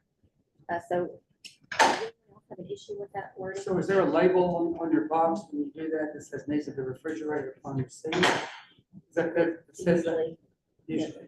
So the consumer that. Yeah, but the liability Yeah, shifted to them. At They're well, doing it it every- does. at that point, the son is a patient, the patient's agent. Yeah, until a delivery is received, so I think that at that point in time, yeah, put it right now.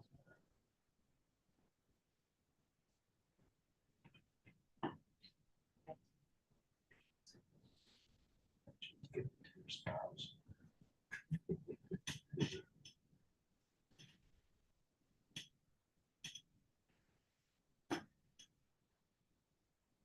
43, the notification of delivery, I think is a key component. So the patient knows when it's anticipated arrival. And at that point, they're obviously declined to have it sent there or have an alternate thing, especially if it's going to be sitting out somewhere for potentially a long amount of time. I think the notification is when the pharmacy will offer the delivery, capture that approval. I don't know if you feel that's sufficient or not. And Rick, is that documented? Oh, yeah, well, most pharmacies will document, they got approval to deliver. Okay, Any so place pretty they much. have a system. in Yeah, they place just, already. they, This isn't what a they don't want to condition. do is just ship stuff out, it's wasteful and not safe to do that, everyone kind of keeps track of it.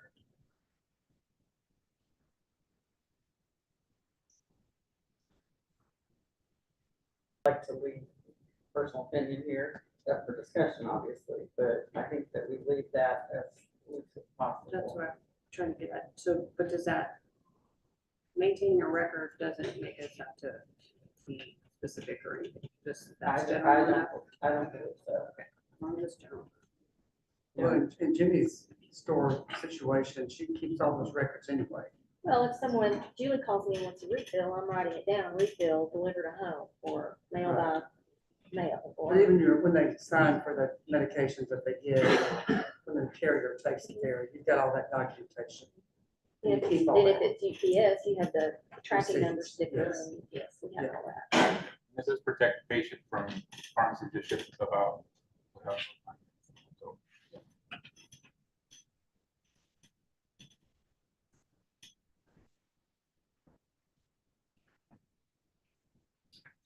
compromised delivery,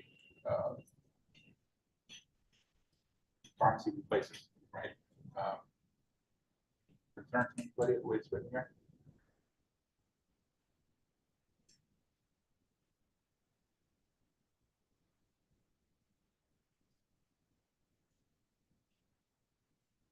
Y'all want to change the word compromised?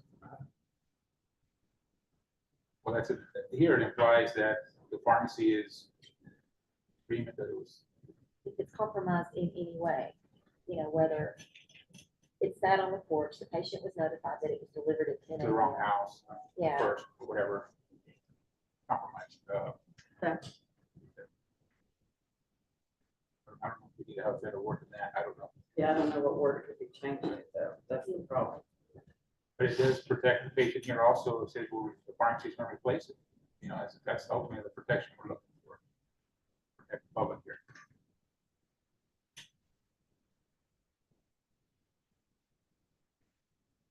I think there's a better word. This language was adopted from another state pharmacy. Okay. Yeah, it was taken from Arkansas. I think it's your purpose. I think it was taken from Arkansas. Theirs came out of statute with rules that followed up. That's where a lot of this wording came from. Yeah. So I recommend just leaving it at that. So on 54B, it says the pharmacy shall include with the delivery, the procedures for the patient or patient's agent to follow if the prescription does not arrive in a timely manner. So, I mean, you would want to do that prior, not with the delivery, but prior to the delivery, because if you don't get the delivery in a timely manner, then you're not going to get the instructions on how to handle it. So in that communication, Yeah, that's kind of where I was getting at. it would have to go. Yeah, Should we that- do this too, that's like, why, or you're supposed to be putting some in the package and then you don't get the package, so should we just say that all up front when you talk to them, or when they?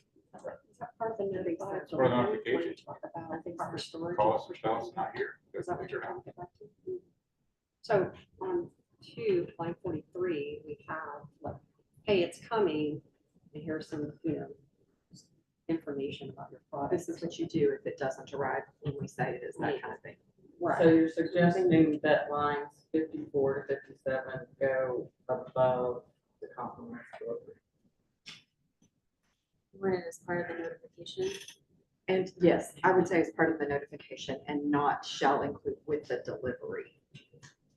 Because at that point, they potentially may not receive it if the delivery doesn't get there.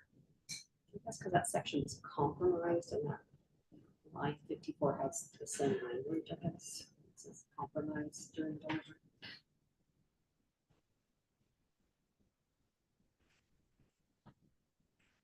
Do we need it all? I mean, So you don't even need to eat the two, two. everything seems to be in the 457.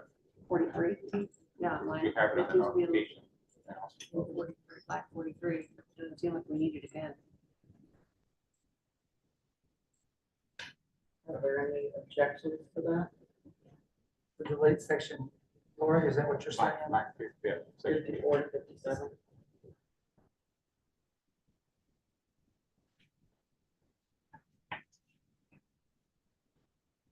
Okay, so records, do we need to have stipulation on records? There's some risk to pharmacies don't have the record being claim reversal, not getting paid for it, or something like that, audited. That's my only concern about it. I mean, obviously you want to have records so you go back to who got the notification, who took the information, but don't want to have too much stuff here that the pharmacy puts himself in risk for not wanting to do it because they have to make a lot of records. But we're not in business, we're not, our job is with the public, so. But if that minimizes them wanting to do delivery, it does impact the public.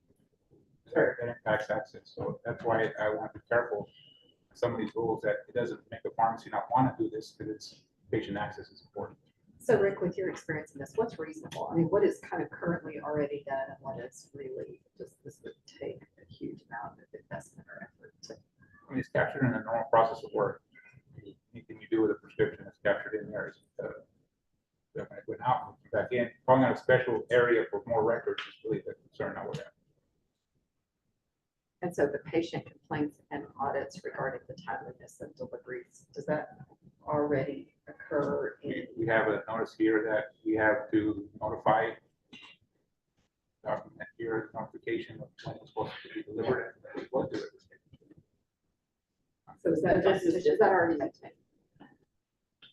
That would be additional. Already maintained, already in the process of. I don't know that that would be true for everyone. So like Jenny, when you send something out, you know that if somebody calls back, you know that it was a delivery versus I Yes, picked it I up have one at the store. dedicated to go through the previous day's deliveries to make sure everything was delivered. What would be the impact of this? I mean, you think something would be a problem to have in there, or it's already something you do already?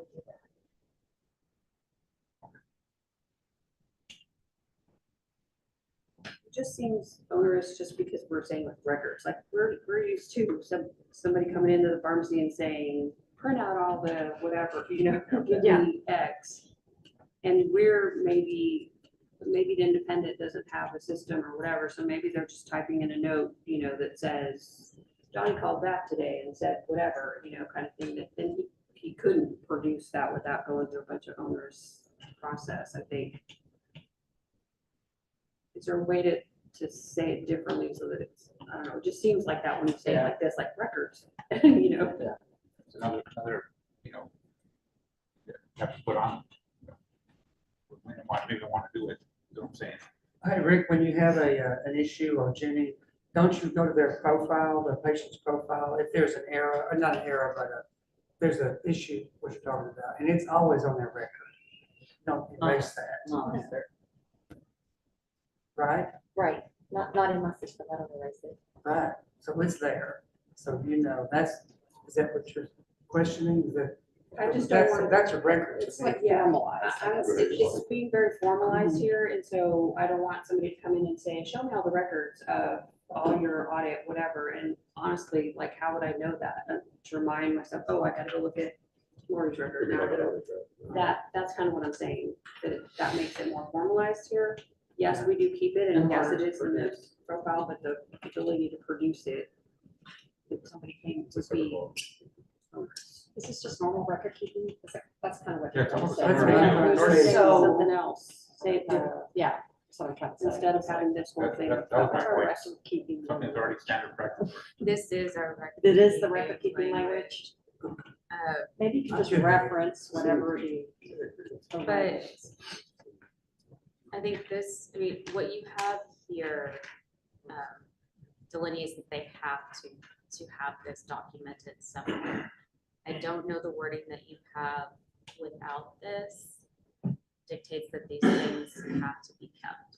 So what this does is allows an investigator to go in and be like, there was an issue with this delivery, you know, this patient was harmed. Fine. Can I see, you know, when it was sent to the patient, complaint that came in, the drugs that were compromised, or, you know, all of that.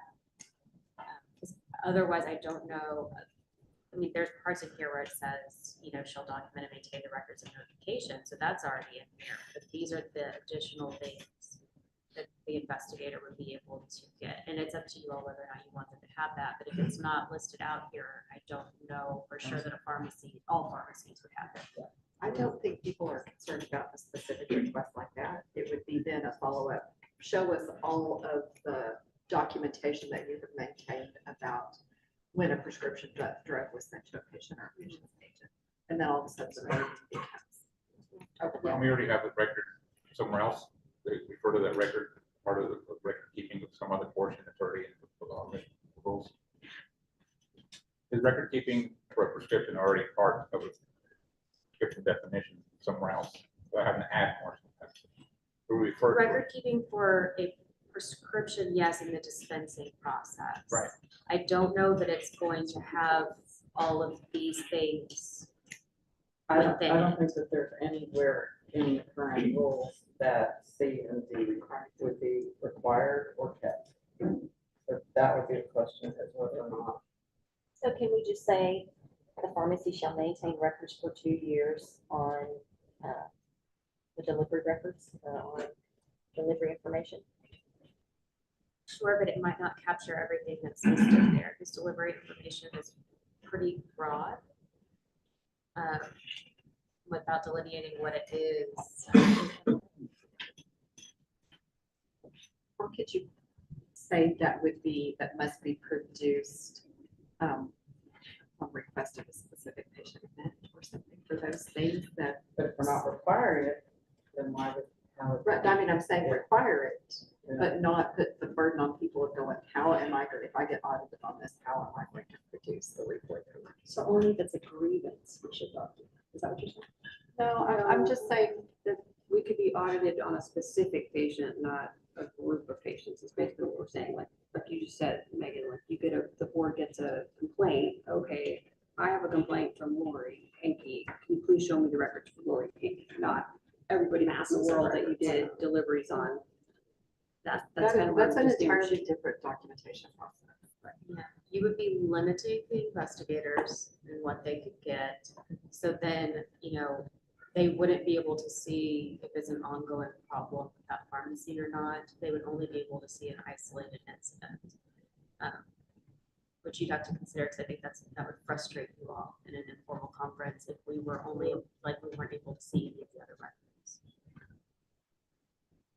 I do think it would be onerous to have to, basically gonna have to create a new record keeping system for deliveries that is by field so that you could report on versus typing in notes. So are you suggesting, I guess there's two ways to look.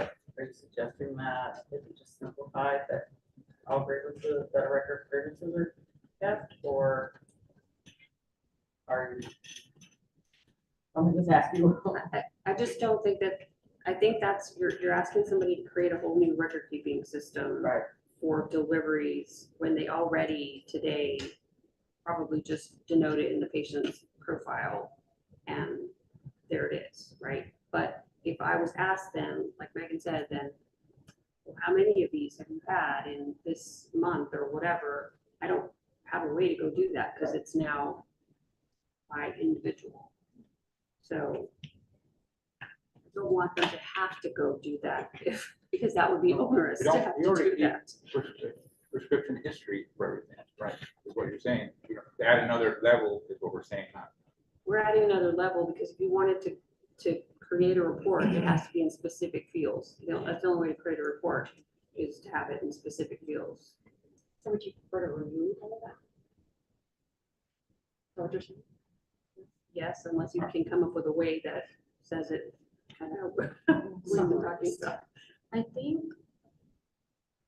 probably like line 59 and line 62, you might be able to say that that needs to be in the patient profile, and that would keep it to a patient. But then you're gonna lose out on 60 and 61. I don't know how important that information is to you all. Remind me again, what is the reporting requirement for an incident, a prescription event? We already have to notify, or is that only when it goes to insurance? Remind me. Yeah, I mean, then you're looking more towards like recall, medical malpractice claims and those sorts of Right, things. but Just an event itself isn't. The patient gets an incorrect drug. Yeah, that's not reported to us. We only know about that on a complaint basis.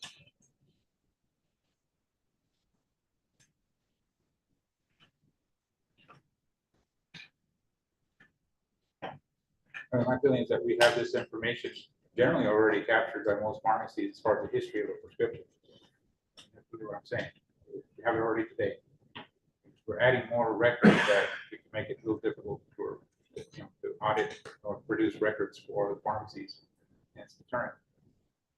Hey, Rick, when you have a patient and there's some incident that occurs, you have a system in your, you have a module in your system where you record that So you document. to protect you from liability.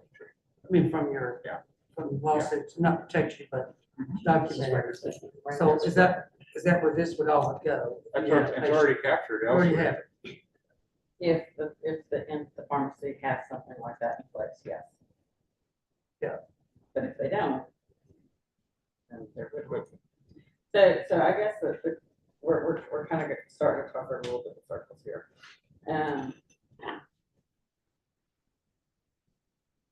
I'm not sure whether the recommendation or the thought is to completely remove at this point, or we could leave it as it is and leave it up for comment. But I guess my question to Megan, after we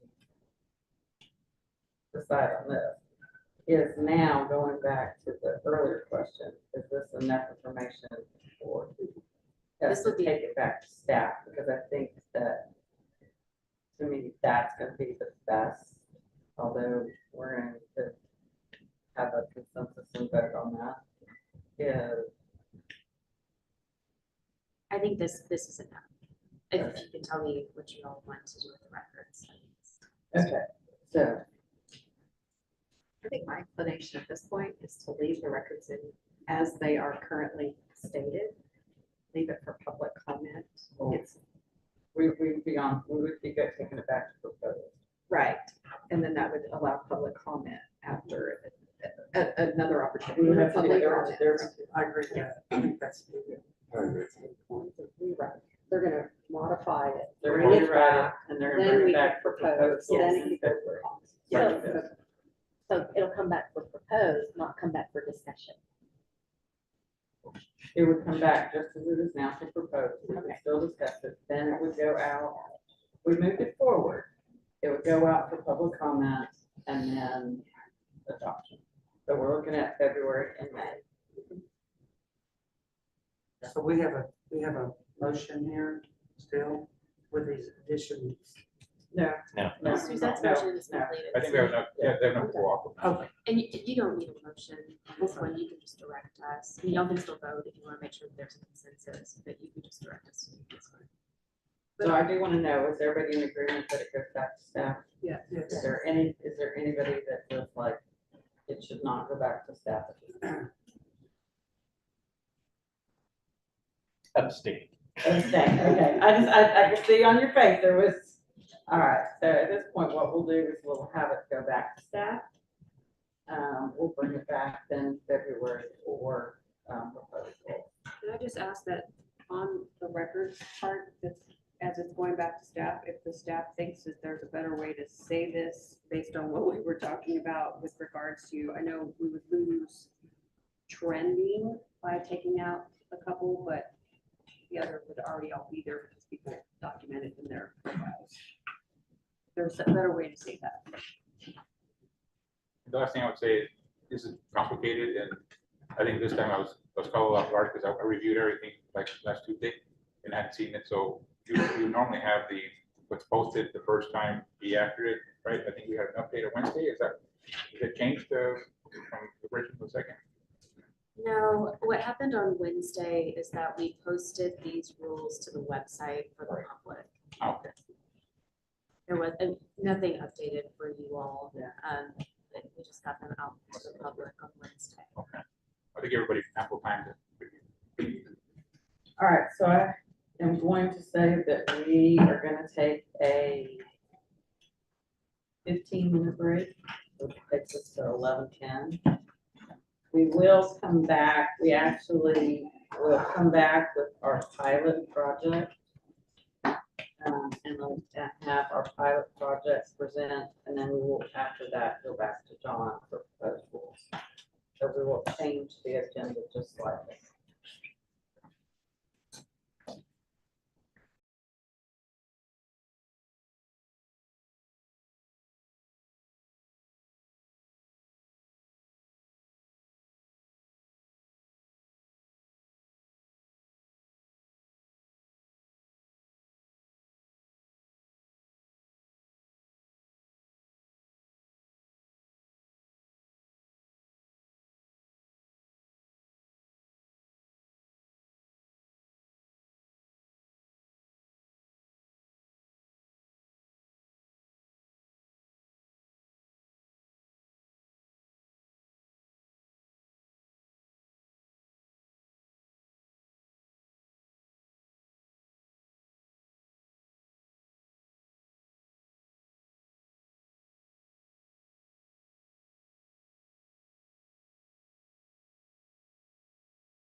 second place. We'll go ahead and call the meeting back to order. We have our pilot report. So I will turn the floor over to Amazon.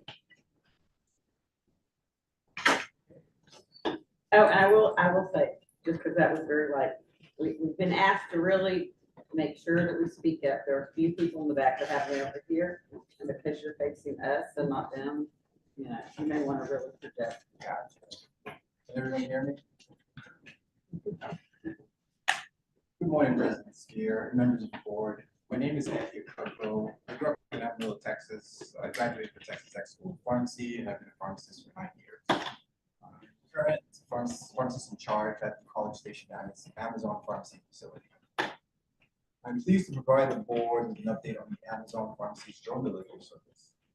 As you know, on May 2nd, 2023, the board approved Amazon Pharmacy's petition for a pilot program.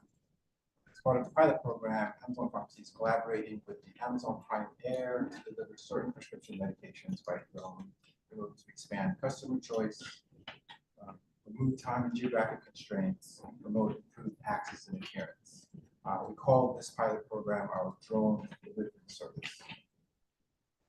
Beginning in August 28, 2023, Amazon Pharmacy began offering acute and chronic medications for rapid delivery via drone delivery service. Amazon Pharmacy engaged in a broader public announcement related to drone delivery service in mid-October to align with Amazon's Delivering the Future. Delivering the Future is an Amazon communications event highlighting innovations and how Amazon delivers for customers, communities, and employees. Upon launching the drone delivery service, Amazon Prime Air notified all eligible customers, inviting them to sign up for Amazon Pharmacy and the drone delivery service. Amazon Prime Air and Amazon Pharmacy developed marketing materials that we included in the Amazon Prime Air drone packages with similar messaging. Amazon Pharmacy also reached out to customers in College Station and invited them to sign up for Amazon Prime Air and the drone delivery service. We expect increased orders following our more recent PR and marketing efforts, and have expanded the Amazon Pharmacy College Station facility hours of operation to 7 days a week in order to maximize opportunities for customers to benefit from the drone delivery service. Moving forward, Amazon Pharmacy and Amazon Prime Air will continue our marketing efforts to broadcast the drone delivery service. Later this year, and in 2024, Amazon Prime recent PR campaign and initial outreach to Amazon Prime Air customers. Amazon Pharmacy and Amazon Prime Air will also focus on customers who have expressed an interest in the drone delivery service since the PR campaign. And finally, Amazon Pharmacy will continue to monitor operational elements of the drone delivery service as we strive to expand customer choice, remove time and geographic constraints, and promote improved access and adherence.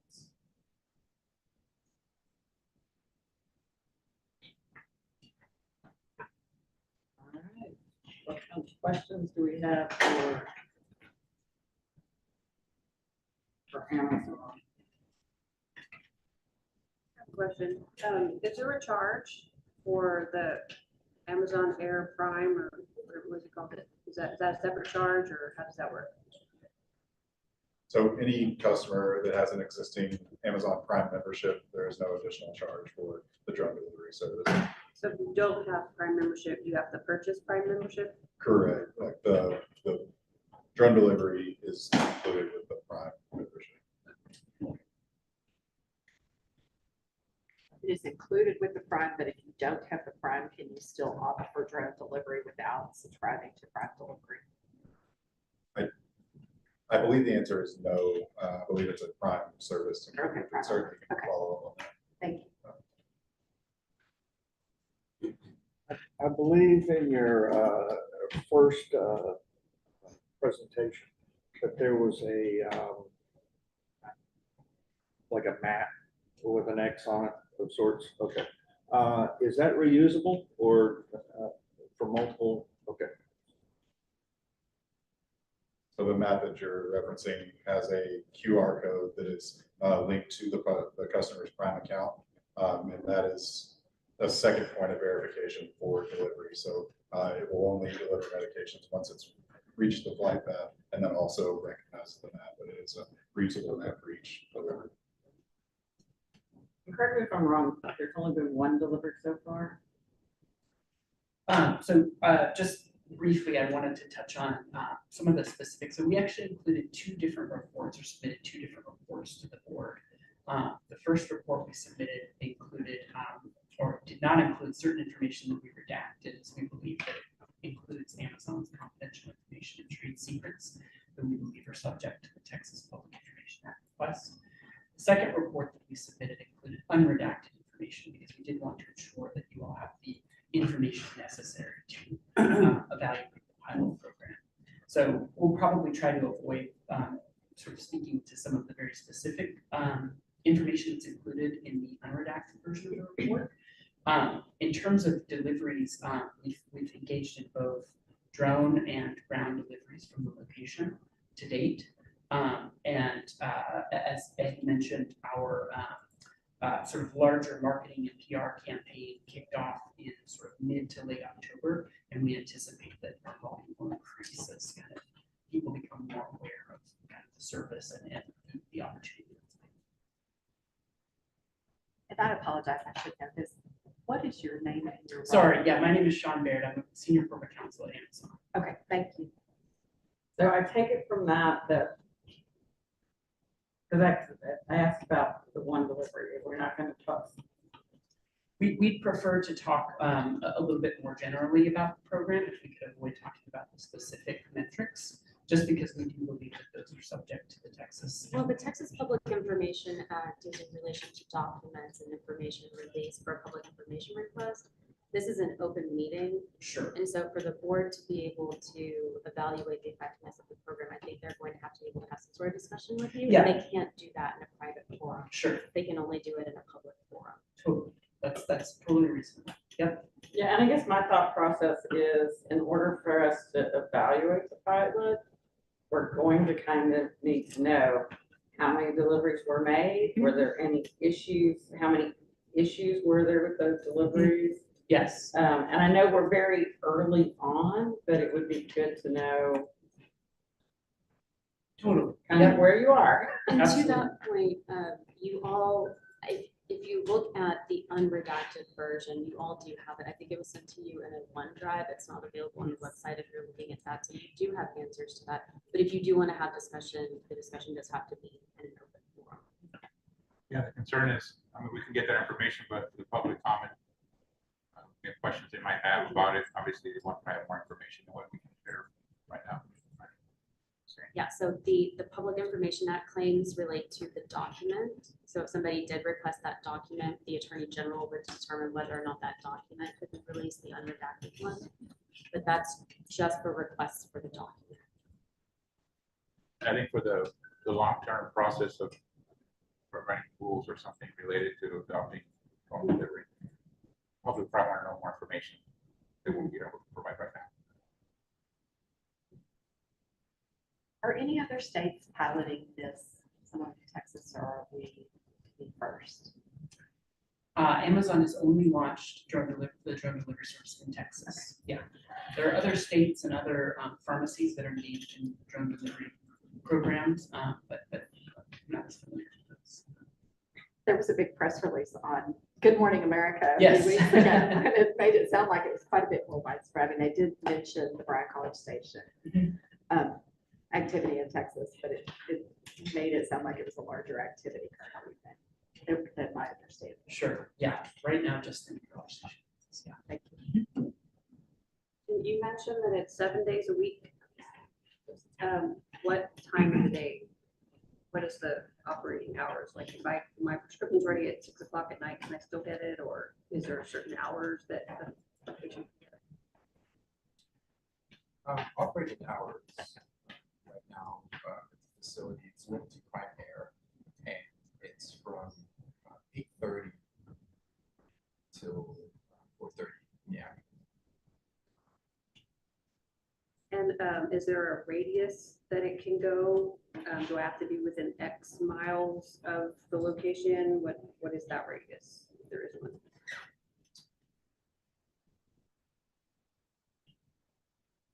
There is a radius that's associated with the specific. It's approximately 5 to 7 miles from the pharmacies, and that radius is governed by Prime Air's relationship with the FAA, who oversees there. And I'm sorry, I did read that if there's, like, if it's really windy or, you know, something weird is happening that you can't deliver, is at that point, do you have ground delivery that then would take over then? And it would still be within the same period of time, as far as that day per se?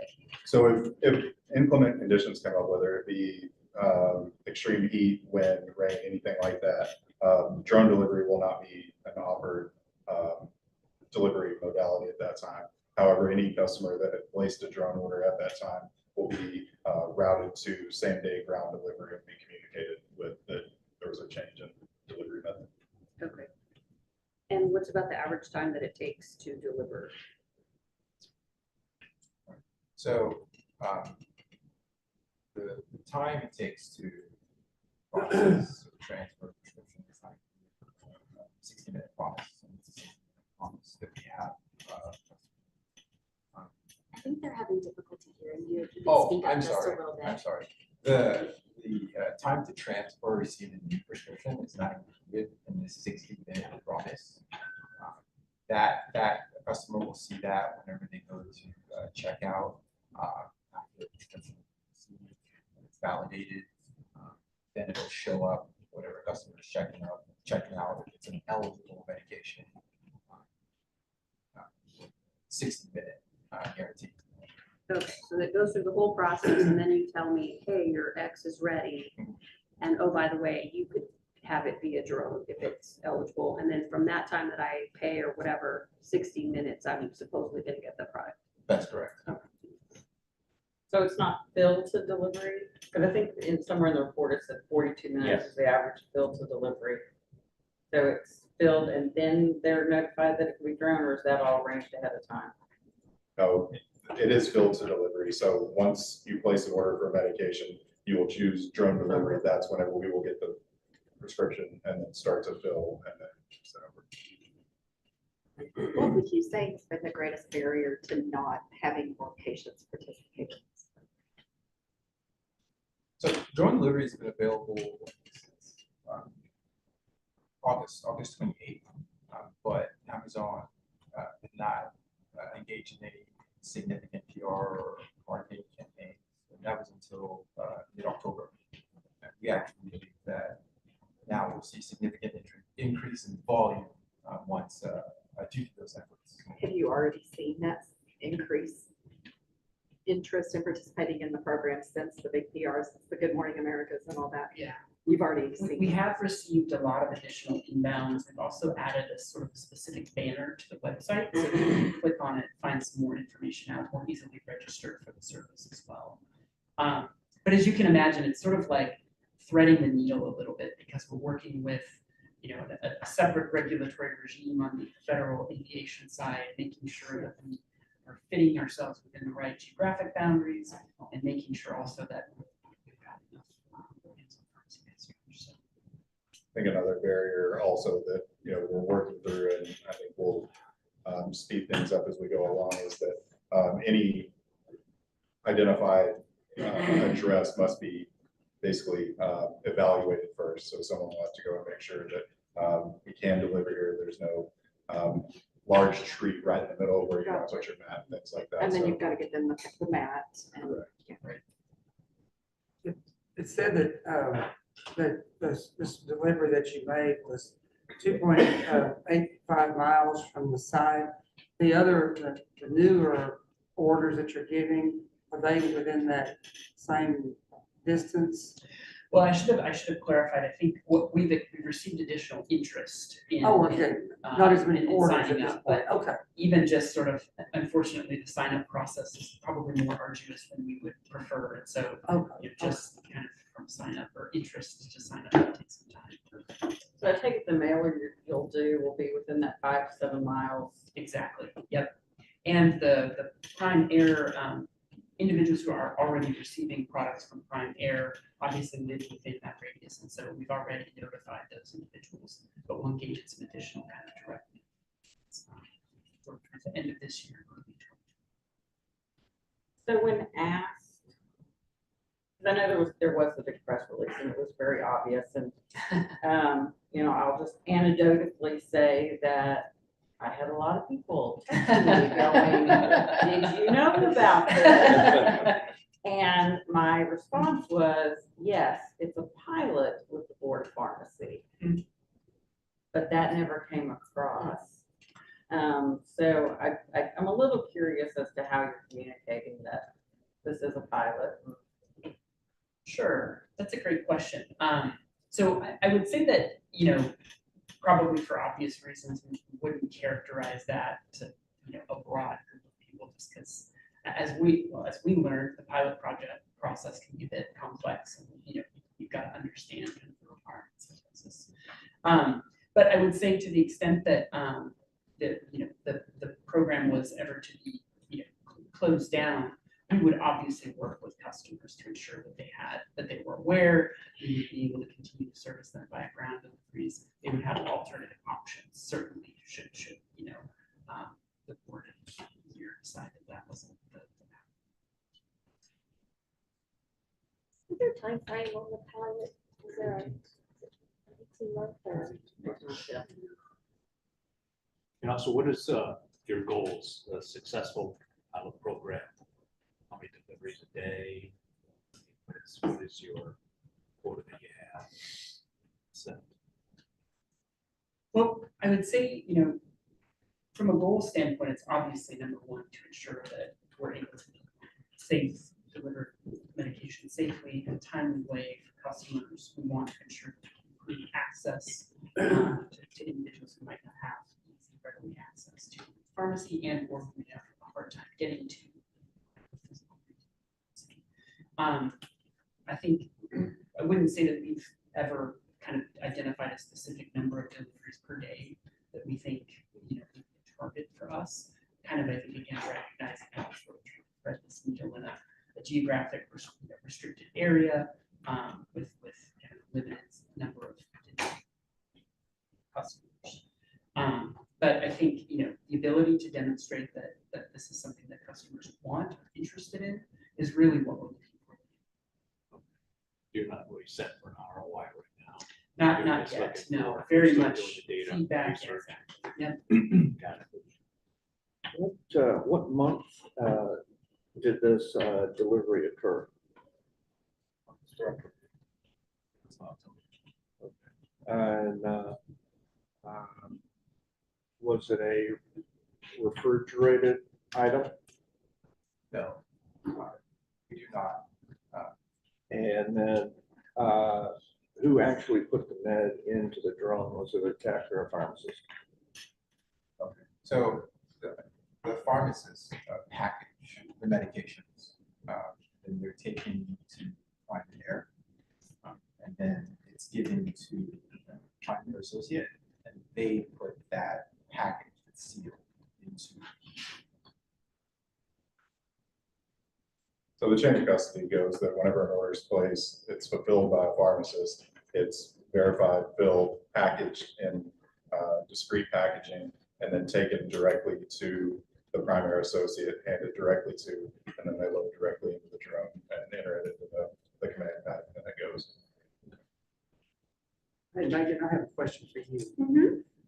In their marketing that they're doing with this, 'cause I was confused also, because I saw national publications and interest, like not on that TV show, but, and I thought that was a little premature for it to be promoted that way. What is this as a suggestion on behalf of the board on the legal side for when they start promoting this? Do they not need to put pilot? Do they not need to, is that something that's just me, that I was concerned that it wasn't said? Or how's that work on our side? Yeah, so we didn't put any requirements in place that they, say that it's a pilot in the marketing. I know I too got text messages and emails saying, what is this? Can anyone use a drone now? So I do think it was confusing to the public that it wasn't mentioned, but there are no requirements that we put in place that they do mention it. But going forward, they can market it the way they want to, is that what you're saying? Yes, yes, Okay. because we didn't put that in the pilot. And, that's not something we typically do, but it may be something for consideration for Amazon, that it does seem to be confusing to Yeah, others. that's helpful feedback for us. Yeah, I appreciate that.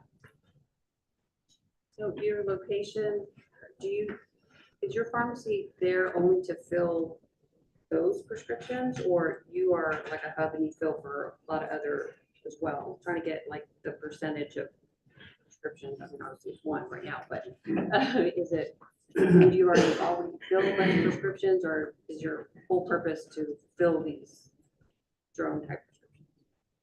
No, the pharmacy itself fulfills both drone and ground shipments as well. So So it's a regular like hub of Amazon. These prescriptions that are listed here on page, on the pilot project before, that's the only drugs that you are eligible to go on. That's correct? that's correct. Do you have a whole pharmacy that you can do delivery by other methods? I'd rather you see that. It's appendix 2. Any other questions for Amazon? All right, well, thank you for your report. We look forward to hearing an update in February. Thank you for the feedback. We appreciate your time, and yeah, we look forward to continuing. Thank you so much. Thank you.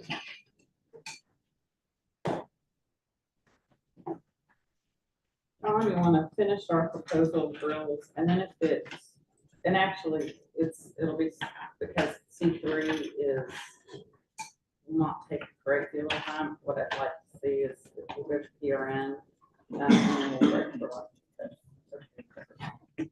So John, if you'll take us to C.2.4. President. C.2.4 is Rule 291.74. These are amendments concerning operational standards for institutional pharmacies, such as Class Cs. And the green highlighting on line 204 is what was adopted today. Yellow is what is being proposed and is required by Chapter 442 of the Texas Health and Safety Code. Fuchsia, or purple, is what is being recommended by staff, consistent with amendments adopted today regarding changes to Rule 291.33. These are the same changes. And these were originally suggested by Gary Cacciatore. And if you look at line 380, it allows a participating provider to dispense a donated prescription drug that is prepackaged and labeled in accordance with Chapter 442.0515 of the Texas Health and Safety Code and this rule. Line 383 includes language providing that drugs may be prepackaged in quantities suitable for distribution to a recipient by a pharmacist, pharmacy technician, or pharmacy technician trainee under the direction and direct supervision of the pharmacist. This is borrowed from 291.33G, which is the prepackaging requirements for internal distribution. On lines 386 to 392, the statutory language for the labels of such prepackaged prescription drugs being dispensed. That includes the brand name and strength of the drug, the participating provider's lot number, participating providers beyond use date, and the quantity of the drug. The quantity is greater than 1. On line 393, it requires records prepackaging shall be maintained, and it has a list of requirements. And on line 405, there's proposed language that stock packages, repackaged units, and control records shall be quarantined together until checked released by the pharmacist. And this is to be consistent with prepackaging requirements of 291.33G. Were any questions, discussion? This will be a motion to propose. Do we have a motion to propose? Motion to propose. Rick Tisch has made a motion to propose. Do we have a second? Lori Hickey has made a second. All those in favor? Aye. Any opposed? Motion carries.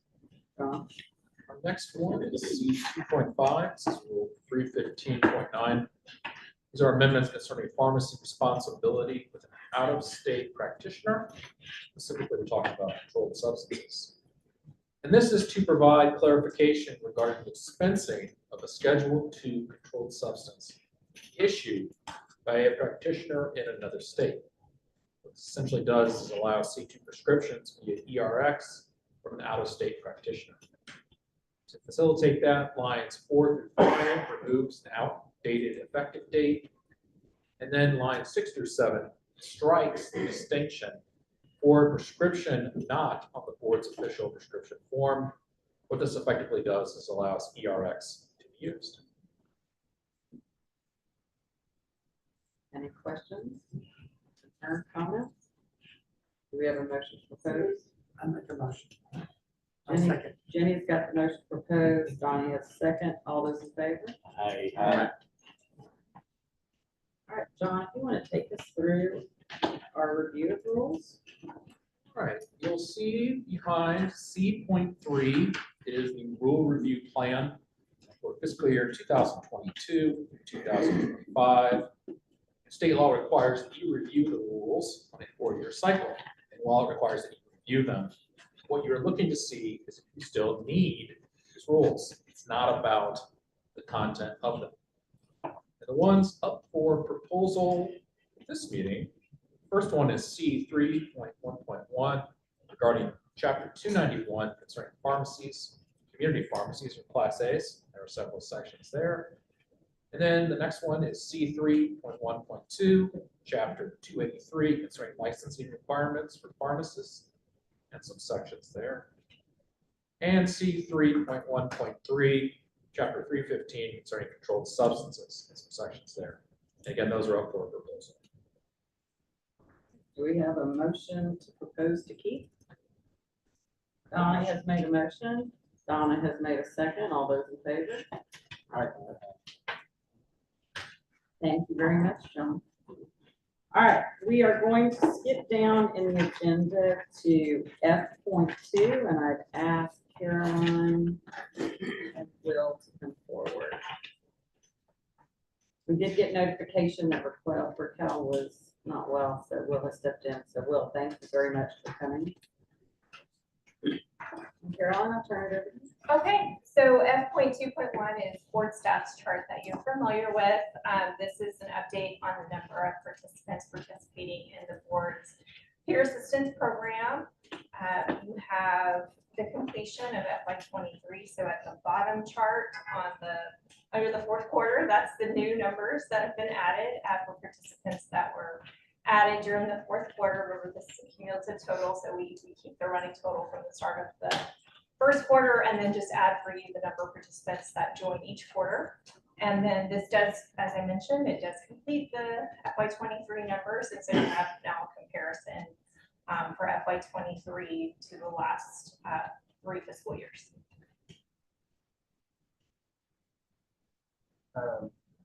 Good morning, Madam President, members and staff of the board. My name is Will Turney and I'm a case manager for PRN.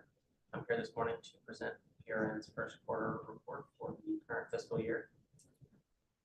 Throughout fiscal year 2023, the Professional Recovery Network received a steady number of referrals regarding potentially impaired pharmacy professionals. Compliance by current participants is acceptable, and all concerns regarding public safety have been reported to the Texas State Board of Pharmacy.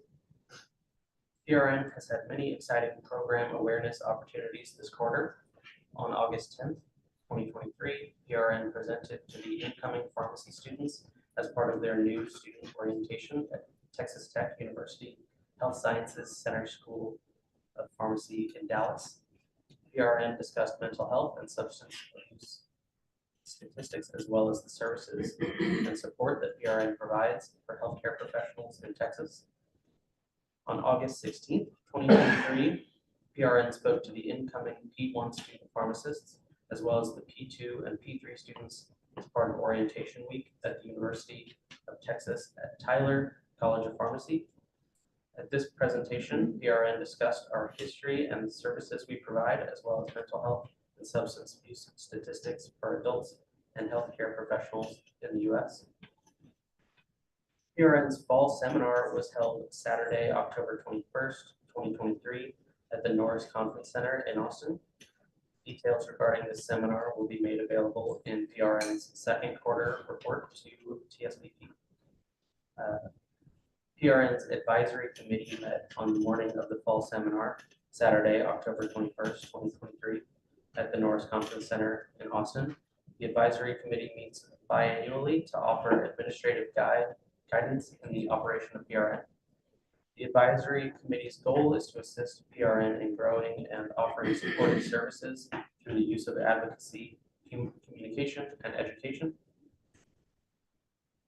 In September, PRN conducted its annual performance audit for fiscal year 2023. The FY 2023 performance audit measures exclude pharmacists and pharmacy interns who are also being monitored by the Texas State Board of Pharmacy. The numbers include only licensed pharmacists and licensed pharmacy interns who are volunteer participants in PRN.